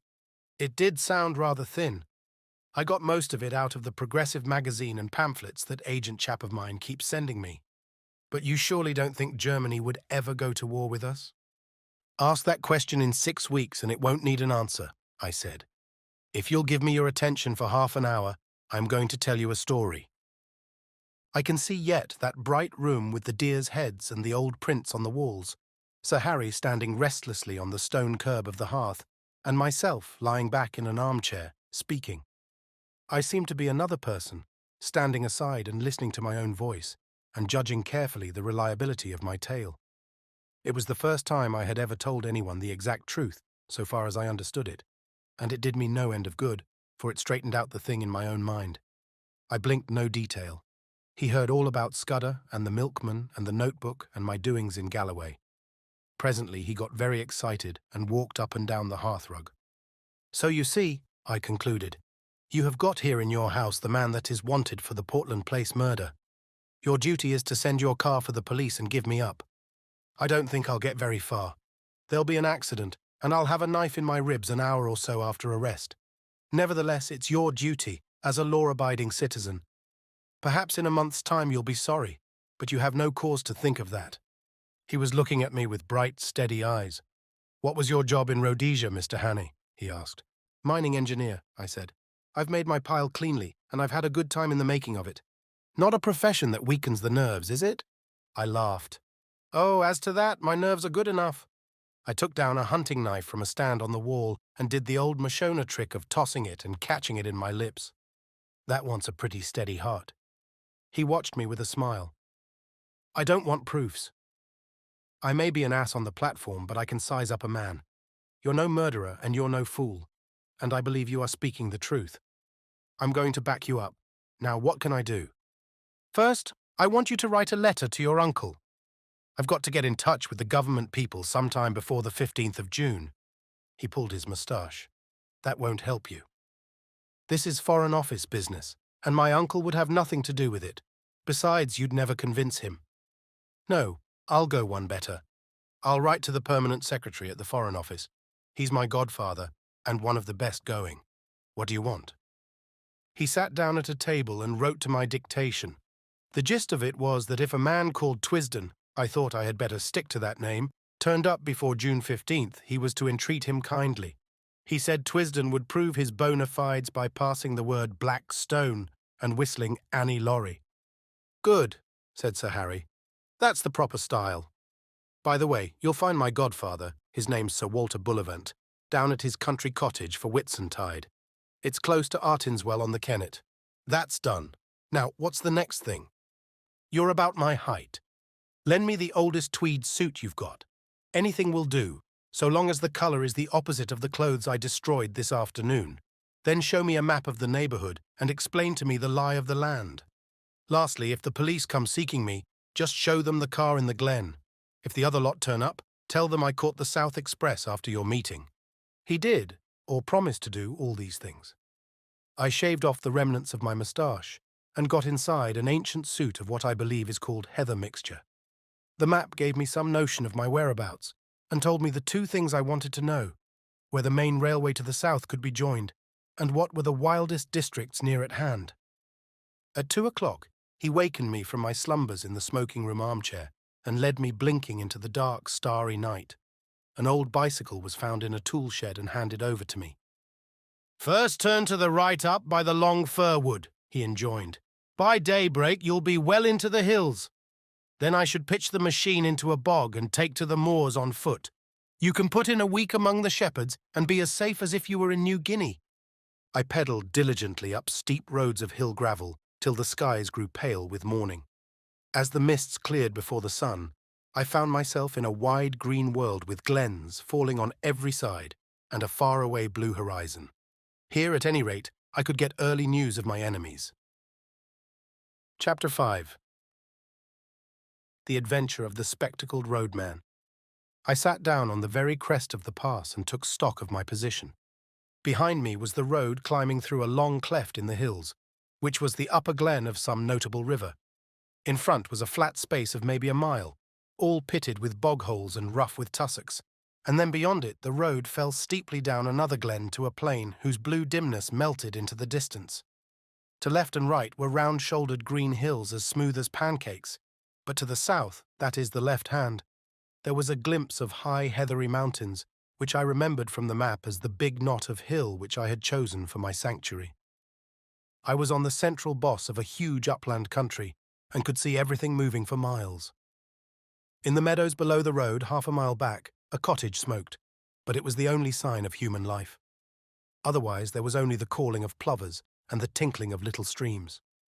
It was now about 7 o'clock, and as I waited, I heard once again that ominous beat in the air. Then I realized that my vantage ground might be in reality a trap. There was no cover for a tomtit in those bald green places. I sat quite still and hopeless while the beat grew louder. Then I saw an aeroplane coming up from the east. It was flying high, but as I looked it dropped several hundred feet and began to circle round the knot of hill in narrowing circles, just as a hawk wheels before it pounces. Now it was flying very low, and now the observer on board caught sight of me. I could see one of the two occupants examining me through glasses. Suddenly it began to rise in swift whirls, and the next I knew it was speeding eastward again till it became a speck in the blue morning. That made me do some savage thinking. My enemies had located me, and the next thing would be a cordon round me. I didn't know what force they could command, but I was certain it would be sufficient. The aeroplane had seen my bicycle, and would conclude that I would try to escape by the road. In that case, there might be a chance on the moors to the right or left. I wheeled the machine 100 yards from the highway and plunged it into a moss hole where it sank among pondweed and water buttercups. Then I climbed to a knoll which gave me a view of the two valleys. Nothing was stirring on the long white ribbon that threaded them. I have said there was not cover in the whole place to hide a rat. As the day advanced, it was flooded with soft, fresh light till it had the fragrant sunniness of the South African veld. At other times, I would have liked the place, but now it seemed to suffocate me. The free moorlands were prison walls, and the keen hill air was the breath of a dungeon. I tossed a coin, heads right, tails left, and it fell heads, so I turned to the north. In a little I came to the brow of the ridge which was the containing wall of the pass. I saw the high road for maybe 10 miles, and far down it something that was moving, and that I took to be a motor car. Beyond the ridge I looked on a rolling green moor, which fell away into wooded glens. Now my life on the veld has given me the eyes of a kite, and I can see things for which most men need a telescope. Away down the slope, a couple of miles away, several men were advancing, like a row of beaters at a shoot. I dropped out of sight behind the skyline. That way was shut to me, and I must try the bigger hills to the south beyond the highway. The car I had noticed was getting nearer, but it was still a long way off with some very steep gradients before it.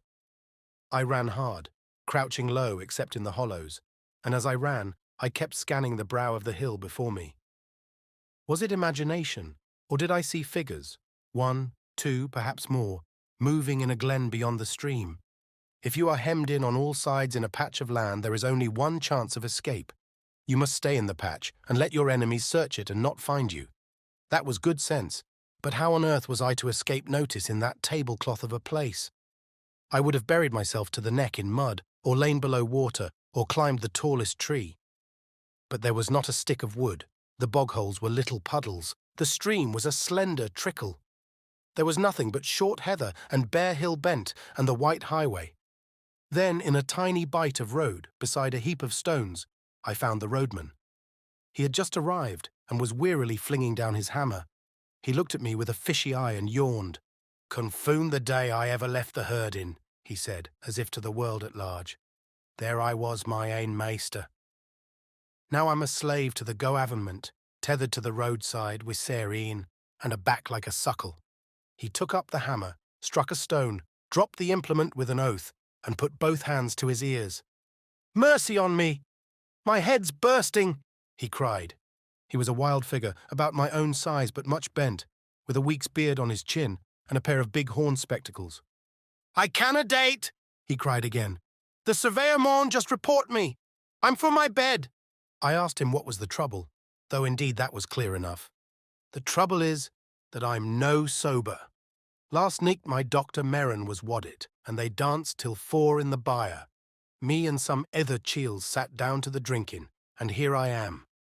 Peety that I ever looked on the wine when it was red." I agreed with him about bed. "It's easy speaking," he moaned, "but I got a postcard yestreen saying that the new road surveyor would be round the day. He'll come and he'll no find me, or else he'll find me foe, and either way I'm a done man. I'll awa back to my bed and say I'm no wheel, but I doot that'll no help me, for they ken my kind of no wheelness." Then I had an inspiration. "Does the new surveyor know you?" I asked. "Know him? He's just been a week at the job. He rins about in a wee motor car and wad spear the inside out of a whelk." "Where's your house?" I asked, and was directed by a wavering finger to the cottage by the stream. "Well, back to your bed," I said, "and sleep in peace. I'll take on your job for a bit and see the surveyor." He stared at me blankly. Then, as the notion dawned on his fuddled brain, his face broke into the vacant drunkard smile. "You're the Billy," he cried. "It'll be easy and Nuke managed. I've finished that bing of stains, so you needna chap any mare this forenoon. Just take the barry, and wheel a nooch metal for a yon quarry down the road to Mackanither bing the morn. My name's Alexander Trummell, and I've been 7 years at the trade, and 20 years before that herding on Leithen Water. My friends call me Ecky, and while Specky, for I wear glasses, being wakey the sicht. Just you speak the surveyor fair, and kay him, sir, and he'll be fell pleased. I'll be back o' midday." I borrowed his spectacles and filthy old hat, stripped off coat, waistcoat and collar, and gave him them to carry home. Borrowed, too, the foul stump of a clay pipe as an extra property. He indicated my simple tasks, and without more ado set off at an amble bedwards. Bed may have been his chief object, but I think there was also something left in the foot of a bottle. I prayed that he might be safe under cover before my friends arrived on the scene. Then I set to work to dress for the part. I opened the collar of my shirt. It was a vulgar blue and white check such as ploughmen wear, and revealed a neck as brown as any tinker's. I rolled up my sleeves, and there was a forearm which might have been a blacksmith's, sunburnt and rough with old scars. I got my boots and trouser legs all white from the dust of the road, and hitched up my trousers, tying them with string below the knee. Then I set to work on my face. With a handful of dust, I made a watermark round my neck, the place where Mr. Turnbull's Sunday ablutions might be expected to stop. I rubbed a good deal of dirt also into the sunburn of my cheeks. A roadman's eyes would no doubt be a little inflamed, so I contrived to get some dust in both of mine, and by dint of vigorous rubbing produced a bleary effect. The sandwiches Sir Harry had given me had gone off with my coat, but the roadman's lunch, tied up in a red handkerchief, was at my disposal. I ate with great relish several of the thick slabs of scone and cheese and drank a little of the cold tea. In the handkerchief was a local paper tied with string and addressed to Mr. Turnbull, obviously meant to solace his midday leisure. I did up the bundle again and put the paper conspicuously beside it. My boots did not satisfy me, but by dint of kicking among the stones, I reduced them to the granite-like surface which marks a roadman's footgear. Then I bit and scraped my fingernails till the edges were all cracked and uneven. The men I was matched against would miss no detail. I broke one of the bootlaces and retied it in a clumsy knot, and loosed the other so that my thick grey socks bulged over the uppers. Still no sign of anything on the road. The motor I had observed half an hour ago must have gone home. My toilet complete, I took up the barrow and began my journeys to and from the quarry 100 yards off. I remember an old scout in Rhodesia who had done many queer things in his day, once telling me that the secret of playing a part was to think yourself into it. You could never keep it up, he said, unless you could manage to convince yourself that you were it. So I shut off all other thoughts and switched them on to the road mending. I thought of the little white cottage as my home. I recalled the years I had spent herding on Lythan water. I made my mind dwell lovingly on sleep in a box bed and a bottle of cheap whiskey.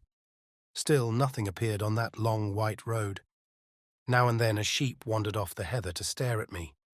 A heron flopped down to a pool in the stream and started to fish, taking no more notice of me than if I had been a milestone. On I went, trundling my loads of stone with the heavy step of the professional. Soon I grew warm, and the dust on my face changed into solid and abiding grit.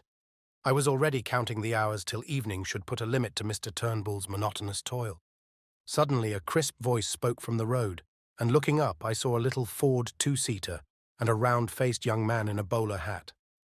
"Are you Alexander Turnbull?" he asked. "I am the new county road surveyor. You live at Blackhopefoot and have charge of the section from Laidlaw Byres to the Riggs? Good. A fair bit of road, Turnbull, and not badly engineered. A little soft about a mile off, and the edges want cleaning. See you look after that. Good morning. You'll know me the next time you see me." Clearly my get-up was good enough for the dreaded surveyor. I went on with my work, and as the morning grew towards noon I was cheered by a little traffic. A baker's van breasted the hill and sold me a bag of ginger biscuits, which I stowed in my trouser pockets against emergencies. Then a herd passed with sheep and disturbed me somewhat by asking loudly, what had become of Specky? "In bed with a colic," I replied, and the herd passed on. Just about midday a big car stole down the hill, glided past, and drew up 100 yards beyond. Its 3 occupants descended as if to stretch their legs and sauntered towards me. 2 of the men I had seen before from the window of the Galloway Inn. One lean, sharp, and dark, the other comfortable and smiling. The third had the look of a countryman, a vet, perhaps, or a small farmer. He was dressed in ill-cut knickerbockers, and the eye in his head was as bright and wary as a hen's. "Morning," said the last. "That's a fine easy job of yours." I had not looked up on their approach, and now when accosted I slowly and painfully straightened my back after the manner of roadmen, spat vigorously after the manner of the low Scot, and regarded them steadily before replying. I confronted 3 pairs of eyes that missed nothing. "There's waur jobs and there's better," I said sententiously. "I would rather hear yours, sitting a day on your hinderlands on the cushions. It's you and your muckle caws that wreck my roads. If we had our richts, ye should be made to mend what ye break." The bright-eyed man was looking at the newspaper lying beside Turnbull's bundle. "I see you get your papers in good time," he said. I glanced at it casually. "Aye, in good time. Seeing that paper came out last Saturday, I'm just 6 days late." He picked it up, glanced at the superscription, and laid it down again. One of the others had been looking at my boots, and a word in German called the speaker's attention to them. "You've a fine taste in boots," he said. "These were never made by a country shoemaker." "They were not," I said readily. "They were made in London. I got them frae the gentleman that was here last year for the shooting. What was his name now?" And I scratched a forgetful head. Again the sleek one spoke in German. "Let us get on," he said. "This fellow is all right." They asked one last question. "Did you see anyone pass early this morning? He might be on a bicycle or he might be on foot. I very nearly fell into the trap, and told a story of a bicyclist hurrying past in the grey dawn. But I had the sense to see my danger. I pretended to consider very deeply. "I wasn't up very early," I said. "You see, my doctor was married last nicht, and we keeping it up late. I opened the house door about 7, and there was nobody on the road then. Since I came up here, there has just been the baker and the Roochill herd besides you gentlemen." One of them gave me a cigar, which I smelt gingerly and stuck in Turnbull's bundle. They got into their car and were out of sight in 3 minutes. My heart leapt with an enormous relief, but I went on wheeling my stones. It was as well, for 10 minutes later the car returned, one of the occupants waving a hand to me. Those gentry left nothing to chance. I finished Turnbull's bread and cheese, and pretty soon I had finished the stones. The next step was what puzzled me. I could not keep up this road-making business for long. A merciful providence had kept Mr. Turnbull indoors, but if he appeared on the scene there would be trouble. I had a notion that the cordon was still tight round the glen, and that if I walked in any direction I should meet with questioners. But get out I must. No man's nerve could stand more than a day of being spied on. I stayed at my post till 5 o'clock.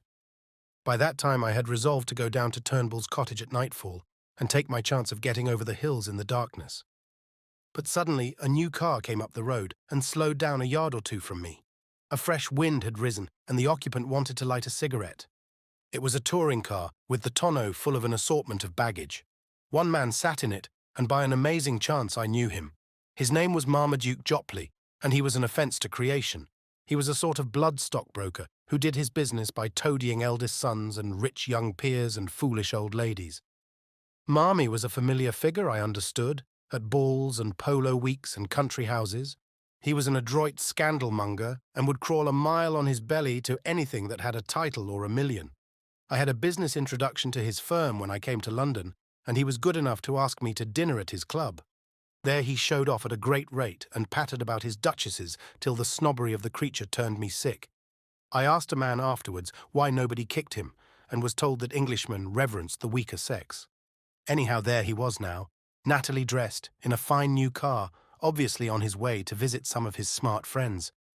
A sudden daftness took me, and in a second I had jumped into the tonneau and had him by the shoulder.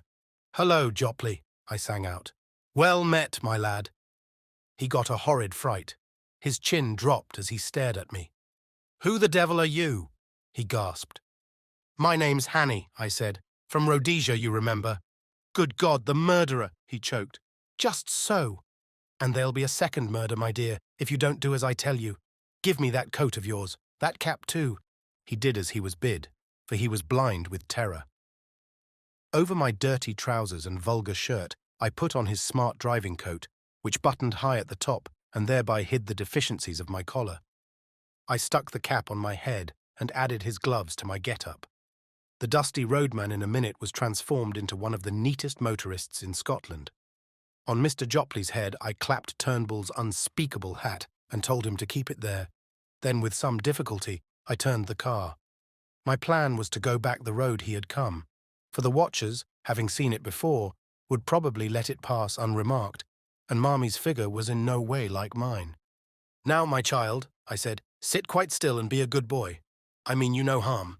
I'm only borrowing your car for an hour or two, but if you play me any tricks, and above all, if you open your mouth, as sure as there's a God above me, I'll wring your neck." Savez, I enjoyed that evening's ride. We ran 8 miles down the valley, through a village or two, and I could not help noticing several strange-looking folk lounging by the roadside. These were the watchers who would have had much to say to me if I had come in other garb or company. As it was, they looked incuriously on. One touched his cap in salute, and I responded graciously. As the dark fell, I turned up a side glen which, as I remember from the map, led into an unfrequented corner of the hills. Soon the villages were left behind, then the farms, and then even the wayside cottage. Presently, we came to a lonely moor where the night was blackening the sunset gleam in the bog pools. Here we stopped, and I obligingly reversed the car and restored to Mr. Jopley his belongings. "1,000 thanks," I said. "There's more use in you than I thought. Now be off and find the police." As I sat on the hillside, watching the tail light dwindle, I reflected on the various kinds of crime I had now sampled.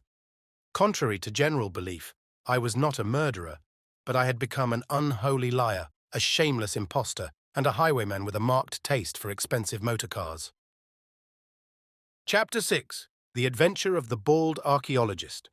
I spent the night on a shelf of the hillside, in the lee of a boulder where the heather grew long and soft. It was a cold business, for I had neither coat nor waistcoat. These were in Mr. Turnbull's keeping, as was Scudder's little book, my watch, and, worst of all, my pipe and tobacco pouch. Only my money accompanied me in my belt, and about half a pound of ginger biscuits in my trousers pocket. I supped off half those biscuits, and by worming myself deep into the heather got some kind of warmth. My spirits had risen, and I was beginning to enjoy this crazy game of hide-and-seek.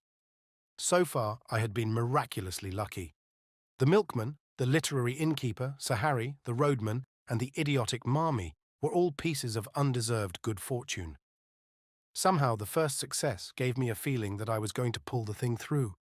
My chief trouble was that I was desperately hungry. When a Jew shoots himself in the city and there is an inquest, the newspapers usually report that the deceased was well-nourished. I remember thinking that they would not call me well-nourished if I broke my neck in a bog hole. I lay and tortured myself, for the ginger biscuits merely emphasized the aching void, with the memory of all the good food I had thought so little of in London. There were Paddock's crisp sausages and fragrant shavings of bacon and shapely poached eggs.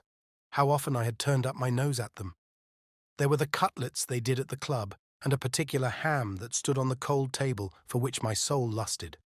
My thoughts hovered over all varieties of mortal edible, and finally settled on a porterhouse steak and a quart of bitter with a Welsh rabbit to follow. In longing hopelessly for these dainties, I fell asleep. I woke very cold and stiff about an hour after dawn. It took me a little while to remember where I was, for I had been very weary and had slept heavily. I saw first the pale blue sky through a net of heather, then a big shoulder of hill, and then my own boots placed neatly in a blaeberry bush. I raised myself on my arms and looked down into the valley, and that one look set me lacing up my boots in mad haste.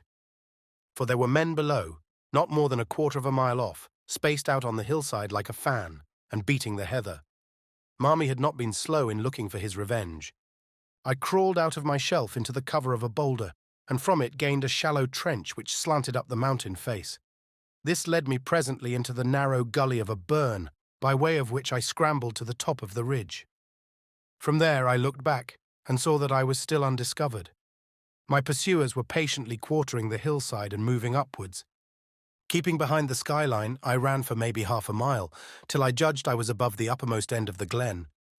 Then I showed myself, and was instantly noted by one of the flankers, who passed the word to the others. I heard cries coming up from below, and saw that the line of search had changed its direction. I pretended to retreat over the skyline, but instead went back the way I had come, and in 20 minutes was behind the ridge overlooking my sleeping place. From that viewpoint I had the satisfaction of seeing the pursuit streaming up the hill at the top of the glen on a hopelessly false scent. I had before me a choice of routes, and I chose a ridge which made an angle with the one I was on, and so would soon put a deep glen between me and my enemies. The exercise had warmed my blood, and I was beginning to enjoy myself amazingly. As I went, I breakfasted on the dusty remnants of the ginger biscuits. I knew very little about the country, and I hadn't a notion what I was going to do. I trusted to the strength of my legs, but I was well aware that those behind me would be familiar with the lie of the land, and that my ignorance would be a heavy handicap. I saw in front of me a sea of hills, rising very high towards the south, but northwards breaking down into broad ridges which separated wide and shallow dales. The ridge I had chosen seemed to sink after a mile or two to a moor which lay like a pocket in the uplands. That seemed as good a direction to take as any other. My stratagem had given me a fair start, call it 20 minutes, and I had the width of a glen behind me before I saw the first heads of the pursuers. The police had evidently called in local talent to their aid, and the men I could see had the appearance of herds or gamekeepers. They hallooed at the sight of me, and I waved my hand. 2 dived into the glen and began to climb my ridge, while the others kept their own side of the hill. I felt as if I were taking part in a schoolboy game of hare and hounds. But very soon it began to seem less of a game. Those fellows behind were hefty men on their native heath. Looking back, I saw that only 3 were following direct, and I guessed that the others had fetched a circuit to cut me off. My lack of local knowledge might very well be my undoing, and I resolved to get out of this tangle of glens to the pocket of moor I had seen from the tops. I must so increase my distance as to get clear away from them, and I believed I could do this if I could find the right ground for it. If there had been cover, I would have tried a bit of stalking, but on these bare slopes you could see a fly a mile off. My hope must be in the length of my legs and the soundness of my wind, but I needed easier ground for that, for I was not bred a mountaineer. How I longed for a good Afrikander pony! I put on a great spurt and got off my ridge and down into the moor before any figures appeared on the skyline behind me. I crossed a burn and came out on a high road which made a pass between two glens. All in front of me was a big field of heather sloping up to a crest, which was crowned with an odd feather of trees. In the dike by the roadside was a gate, from which a grass-grown track led over the first wave of the moor. I jumped the dike and followed it, and after a few hundred yards, as soon as it was out of sight of the highway, the grass stopped, and it became a very respectable road, which was evidently kept with some care. Clearly it ran to a house, and I began to think of doing the same. Hitherto my luck had held, and it might be that my best chance would be found in this remote dwelling. Anyhow, there were trees there, and that meant cover. I did not follow the road, but the burn side which flanked it on the right, where the bracken grew deep and the high banks made a tolerable screen. It was well I did so, for no sooner had I gained the hollow than, looking back, I saw the pursuit topping the ridge from which I had descended. After that I did not look back. I had no time. I ran up the burnside, crawling over the open places, and for a large part wading in the shallow stream. I found a deserted cottage with a row of phantom peat stacks and an overgrown garden. Then I was among young hay, and very soon had come to the edge of a plantation of wind-blown firs. From there I saw the chimneys of the house smoking a few hundred yards to my left. I forsook the burnside, crossed another dike, and almost before I knew was on a rough lawn. A glance back told me that I was well out of sight of the pursuit, which had not yet passed the first lift of the moor. The lawn was a very rough place, cut with a scythe instead of a mower, and planted with beds of scrubby rhododendrons. A brace of black game, which are not usually garden birds, rose at my approach. The house before me was the ordinary moorland farm, with a more pretentious whitewashed wing added. Attached to this wing was a glass veranda, and through the glass I saw the face of an elderly gentleman meekly watching me. I stalked over the border of coarse hill gravel and entered the open veranda door. Within was a pleasant room, glass on one side, and on the other a mass of books. More books showed in an inner room. On the floor, instead of tables, stood cases such as you see in a museum, filled with coins and queer stone implements. There was a knee-hole desk in the middle, and seated at it, with some papers and open volumes before him, was the benevolent old gentleman. His face was round and shiny, like Mr. Pickwick's. Big glasses were stuck on the end of his nose, and the top of his head was as bright and bare as a glass bottle.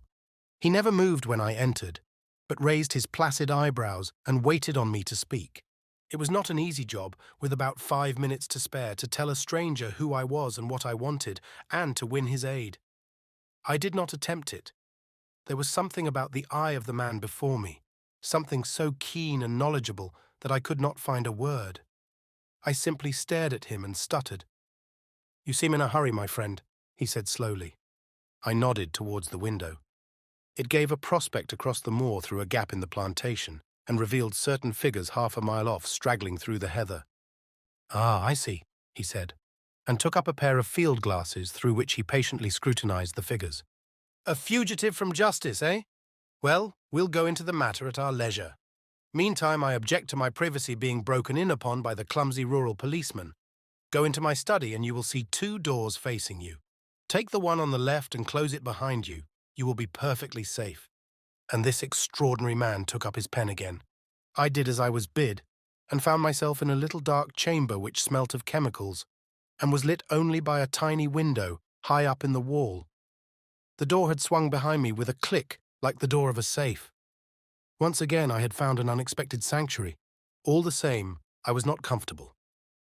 There was something about the old gentleman which puzzled and rather terrified me. He had been too easy and ready, almost as if he had expected me, and his eyes had been horribly intelligent. No sound came to me in that dark place. For all I knew, the police might be searching the house, and if they did, they would want to know what was behind this door. I tried to possess my soul in patience and to forget how hungry I was. Then I took a more cheerful view. The old gentleman could scarcely refuse me a meal, and I fell to reconstructing my breakfast. Bacon and eggs would content me, but I wanted the better part of a flitch of bacon and 100 eggs. And then, while my mouth was watering in anticipation, there was a click and the door stood open. I emerged into the sunlight to find the master of the house sitting in a deep armchair in the room he called his study, and regarding me with curious eyes. "Have they gone?" I asked. "They have gone. I convinced them that you had crossed the hill. I do not choose that the police should come between me and one whom I am delighted to honour. This is a lucky morning for you, Mr. Richard Hannay." As he spoke, his eyelids seemed to tremble and to fall a little over his keen grey eyes. In a flash, the phrase of Scudder's came back to me, when he had described the man he most dreaded in the world. He had said that he could hood his eyes like a hawk. Then I saw that I had walked straight into the enemy's headquarters. My first impulse was to throttle the old ruffian and make for the open air. He seemed to anticipate my intention, for he smiled gently and nodded to the door behind me. I turned and saw two men-servants who had me covered with pistols. He knew my name, but he had never seen me before, and as the reflection darted across my mind, I saw a slender chance. "I don't know what you mean," I said roughly. "And who are you calling Richard Hannay? My name's Ainsley." "So," he said, still smiling, "but of course you have others. We won't quarrel about a name." I was pulling myself together now, and I reflected that my garb, lacking coat and waistcoat and collar, would at any rate not betray me. I put on my surliest face and shrugged my shoulders. "I suppose you're going to give me up after all, and I call it a damn dirty trick. My God, I wish I had never seen that cursed motor car. Here's the money and be damned to you." And I flung 4 sovereigns on the table. He opened his eyes a little. "Oh no, I shall not give you up. My friends and I will have a little private settlement with you, that is all. You know a little too much, Mr. Hannay. You are a clever actor, but not quite clever enough." He spoke with assurance, but I could see the dawning of a doubt in his mind. "Oh, for God's sake, stop jawing!" I cried. "Everything's against me. I haven't had a bit of luck since I came on shore at Leith. What's the harm in a poor devil with an empty stomach picking up some money he finds in a bust-up motor car? That's all I done, and for that I've been chivied for 2 days by those blasted bobbies over those blasted hills. I tell you, I'm fair sick of it. You can do what you like, old boy. Ned Ainsley's got no fight left in him." I could see that the doubt was gaining. "Will you oblige me with the story of your recent doings?" he asked. "I can't, Governor," I said in a real beggar's whine. "I've not had a bite to eat for 2 days. Give me a mouthful of food, and then you'll hear God's truth." I must have showed my hunger in my face, for he signalled to one of the men in the doorway. A bit of cold pie was brought, and a glass of beer, and I wolfed them down like a pig, or rather like Ned Ainsley, for I was keeping up my character. In the middle of my meal he spoke suddenly to me in German, but I turned on him a face as blank as a stone wall.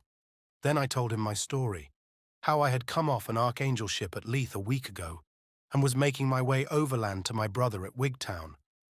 I had run short of cash, I hinted vaguely at a spree, and I was pretty well on my uppers when I had come on a hole in a hedge, and looking through had seen a big motor car lying in the burn.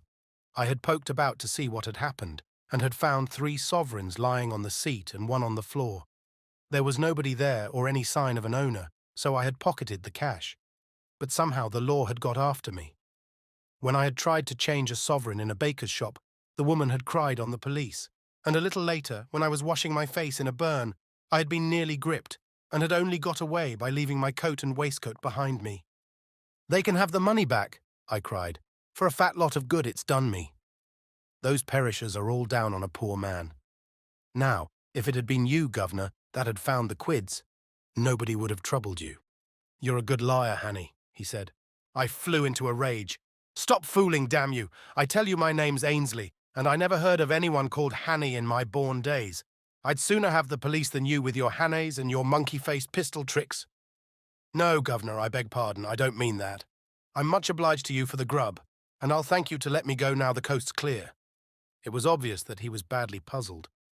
You see, he had never seen me, and my appearance must have altered considerably from my photographs, if he had got one of them. I was pretty smart and well-dressed in London, and now I was a regular tramp. I do not propose to let you go. If you are what you say you are, you will soon have a chance of clearing yourself. If you are what I believe you are, I do not think you will see the light much longer." He rang a bell, and a third servant appeared from the veranda. "I want the Lanchester in 5 minutes," he said. "There will be 3 to luncheon." Then he looked steadily at me, and that was the hardest ordeal of all. There was something weird and devilish in those eyes, cold, malignant, unearthly, and most hellishly clever. They fascinated me like the bright eyes of a snake. I had a strong impulse to throw myself on his mercy and offer to join his side. And if you consider the way I felt about the whole thing, you will see that that impulse must have been purely physical, the weakness of a brain mesmerized and mastered by a stronger spirit. But I managed to stick it out and even to grin. "You'll know me next time, Governor," I said. "Carl," he spoke in German to one of the men in the doorway, "you will put this fellow in the storeroom till I return, and you will be answerable to me for his keeping." I was marched out of the room with a pistol at each ear. The storeroom was a damp chamber in what had been the old farmhouse.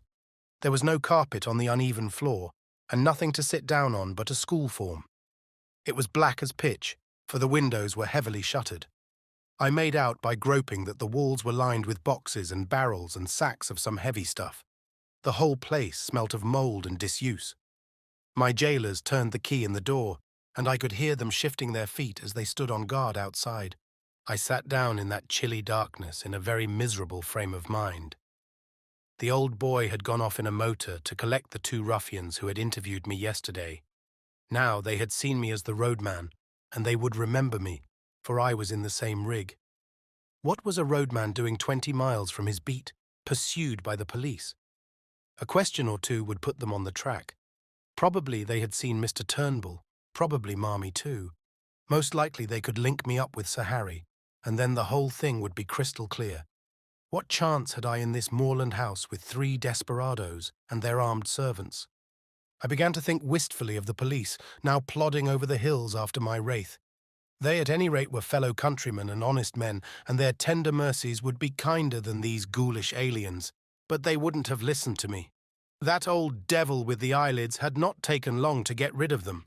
I thought he probably had some kind of graft with the constabulary.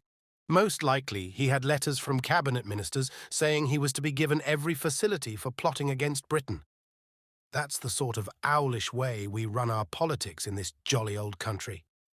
The 3 would be back for lunch, so I hadn't more than a couple of hours to wait. It was simply waiting on destruction, for I could see no way out of this mess. I wished that I had Scudder's courage, for I am free to confess I didn't feel any great fortitude. The only thing that kept me going was that I was pretty furious. It made me boil with rage to think of those 3 spies getting the pull on me like this. I hoped that at any rate I might be able to twist one of their necks before they downed me. The more I thought of it, the angrier I grew, and I had to get up and move about the room. I tried the shutters, but they were the kind that lock with a key, and I couldn't move them. From the outside came the faint clucking of hens in the warm sun. Then I groped among the sacks and boxes. I couldn't open the latter, and the sacks seemed to be full of things like dog biscuits that smelt of cinnamon. But as I circumnavigated the room, I found a handle in the wall which seemed worth investigating. It was the door of a wall cupboard, what they call a press in Scotland, and it was locked. I shook it, and it seemed rather flimsy. For want of something better to do, I put out my strength on that door, getting some purchase on the handle by looping my braces round it. Presently the thing gave with a crash which I thought would bring in my warders to inquire. I waited for a bit, and then started to explore the cupboard shelves. There was a multitude of queer things there. I found an odd vesta or 2 in my trouser pockets and struck a light. It was out in a second, but it showed me one thing. There was a little stock of electric torches on one shelf. I picked up one, and found it was in working order. With the torch to help me, I investigated further. There were bottles and cases of queer-smelling stuffs, chemicals no doubt for experiments, and there were coils of fine copper wire and yanks of thin oiled silk. There was a box of detonators and a lot of cord for fuses. Then away at the back of the shelf, I found a stout brown cardboard box, and inside it, a wooden case. I managed to wrench it open, and within lay 6 little grey bricks, each a couple of inches square. I took up one and found that it crumbled easily in my hand. Then I smelt it and put my tongue to it. After that, I sat down to think. I hadn't been a mining engineer for nothing, and I knew lentonite when I saw it. With one of these bricks, I could blow the house to smithereens. I had used the stuff in Rhodesia and knew its power. But the trouble was that my knowledge wasn't exact. I had forgotten the proper charge and the right way of preparing it, and I wasn't sure about the timing. I had only a vague notion, too, as to its power, for though I had used it, I had not handled it with my own fingers. But it was a chance, the only possible chance. It was a mighty risk, but against it was an absolute black certainty. If I used it, the odds were, as I reckoned, about 5-1 in favor of my blowing myself into the treetops. But if I didn't, I should very likely be occupying a 6-foot hole in the garden by the evening. That was the way I had to look at it. The prospect was pretty dark either way, but anyhow there was a chance, both for myself and for my country. The remembrance of little Scudder decided me. It was about the beastliest moment of my life, for I'm no good at these cold-blooded resolutions. Still, I managed to rake up the pluck to set my teeth and choke back the horrid doubts that flooded in on me. I simply shut off my mind and pretended I was doing an experiment as simple as Guy Fawkes fireworks. I got a detonator and fixed it to a couple of feet of fuse. Then I took a quarter of a lentonite brick and buried it near the door below one of the sacks in a crack of the floor, fixing the detonator in it. For all I knew, half those boxes might be dynamite. If the cupboard held such deadly explosives, why not the boxes? In that case, there would be a glorious skyward journey for me and the German servants, and about an acre of surrounding country. There was also the risk that the detonation might set off the other bricks in the cupboard, for I had forgotten most that I knew about lentonite, but it didn't do to begin thinking about the possibilities. The odds were horrible, but I had to take them. I ensconced myself just below the sill of the window and lit the fuse. Then I waited for a moment or two. There was dead silence, only a shuffle of heavy boots in the passage, and the peaceful cluck of hens from the warm out-of-doors.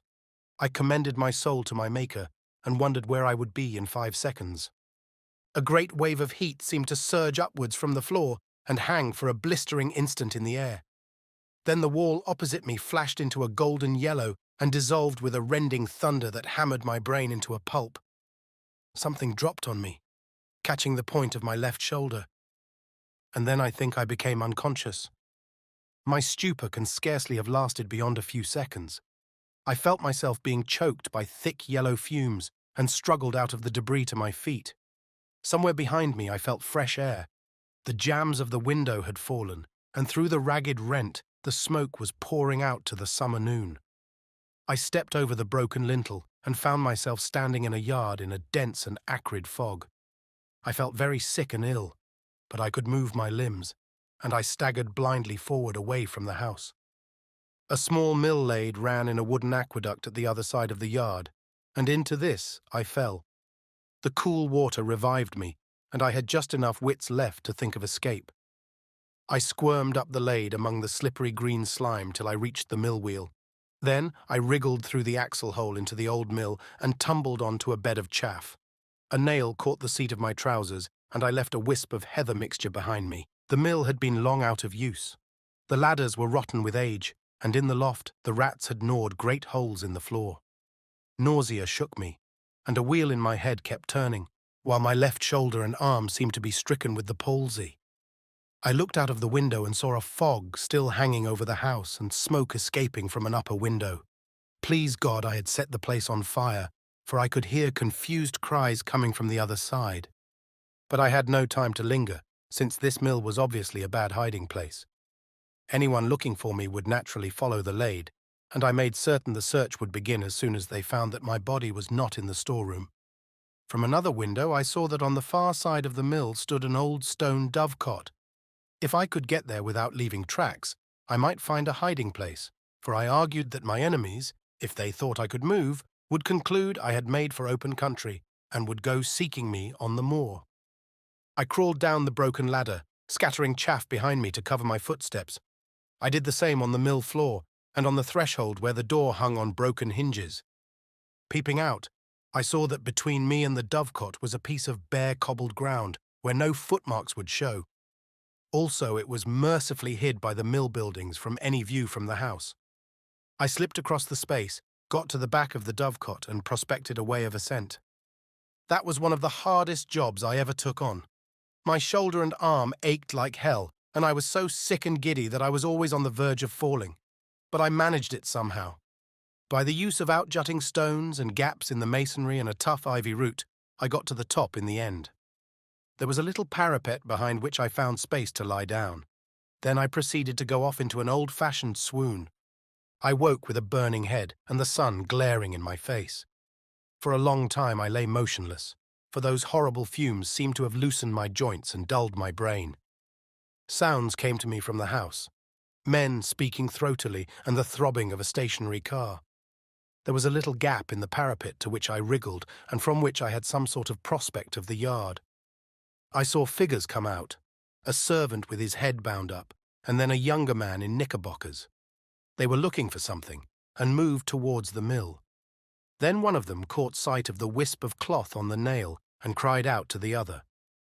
They both went back to the house and brought two more to look at it. I saw the rotund figure of my late captor, and I thought I made out the man with the lisp. I noticed that all had pistols. For half an hour they ransacked the mill. I could hear them kicking over the barrels and pulling up the rotten planking. Then they came outside and stood just below the dovecot, arguing fiercely. The servant with the bandage was being soundly rated. I heard them fiddling with the door of the dovecote, and for one horrid moment I fancied they were coming up. Then they thought better of it and went back to the house. All that long, blistering afternoon, I lay baking on the rooftop. Thirst was my chief torment. My tongue was like a stick, and to make it worse I could hear the cool drip of water from the mill lade. I watched the course of the little stream as it came in from the moor, and my fancy followed it to the top of the glen, where it must issue from an icy fountain fringed with cool ferns and mosses. I would have given £1,000 to plunge my face into that. I had a fine prospect of the whole ring of moorland. I saw the car speed away with two occupants and a man on a hill pony riding east. I judged they were looking for me, and I wished them joy of their quest. But I saw something else more interesting. The house stood almost on the summit of a swell of moorland which crowned a sort of plateau, and there was no higher point nearer than the big hills 6 miles off. The actual summit, as I have mentioned, was a biggish clump of trees, firs mostly with a few ashes and beeches. On the dovecot I was almost on a level with the treetops and could see what lay beyond. The wood was not solid, but only a ring, and inside was an oval of green turf, for all the world like a big cricket field. I didn't take long to guess what it was. It was an aerodrome, and a secret one. The place had been most cunningly chosen, for suppose anyone were watching an aeroplane descending here, he would think it had gone over the hill beyond the trees. As the place was on the top of a rise in the midst of a big amphitheatre, any observer from any direction would conclude it had passed out of view behind the hill. Only a man very close at hand would realize that the aeroplane had not gone over, but had descended in the midst of the wood. An observer with a telescope on one of the higher hills might have discovered the truth, but only herds went there, and herds do not carry spyglasses. When I looked from the dovecot, I could see far away a blue line which I knew was the sea, and I grew furious to think that our enemies had this secret conning tower to rake our waterways. Then I reflected that if that aeroplane came back, the chances were 10 to 1 that I would be discovered. So through the afternoon I lay and prayed for the coming of darkness, and glad I was when the sun went down over the big western hills and the twilight haze crept over the moor. The aeroplane was late. The gloaming was far advanced when I heard the beat of wings and saw it volplaning downward to its home in the wood. Lights twinkled for a bit, and there was much coming and going from the house. Then the dark fell, and silence. Thank God it was a black night. The moon was well on its last quarter and would not rise till late. My thirst was too great to allow me to tarry, so about 9 o'clock, so far as I could judge, I started to descend. It wasn't easy, and halfway down I heard the back door of the house open and saw the gleam of a lantern against the mill wall. For some agonizing minutes I hung by the ivy and prayed that whoever it was would not come round by the dovecot. Then the light disappeared, and I dropped as softly as I could onto the hard soil of the yard. I crawled on my belly in the lee of a stone dike till I reached the fringe of trees which surrounded the house. If I had known how to do it, I would have tried to put that aeroplane out of action, but I realized that any attempt would probably be futile. I was pretty certain that there would be some kind of defense round the house, so I went through the wood on hands and knees, feeling carefully every inch before me. It was as well, for presently I came on a wire about 2 feet from the ground. If I had tripped over that, it would doubtless have rung some bell in the house, and I would have been captured. 100 yards farther on, I found another wire cunningly placed on the edge of a small stream. Beyond that lay the moor, and in 5 minutes I was deep in bracken and heather. Soon I was round the shoulder of the rise, in the little glen from which the mill lade flowed. 10 minutes later my face was in the spring, and I was soaking down pints of the blessed water.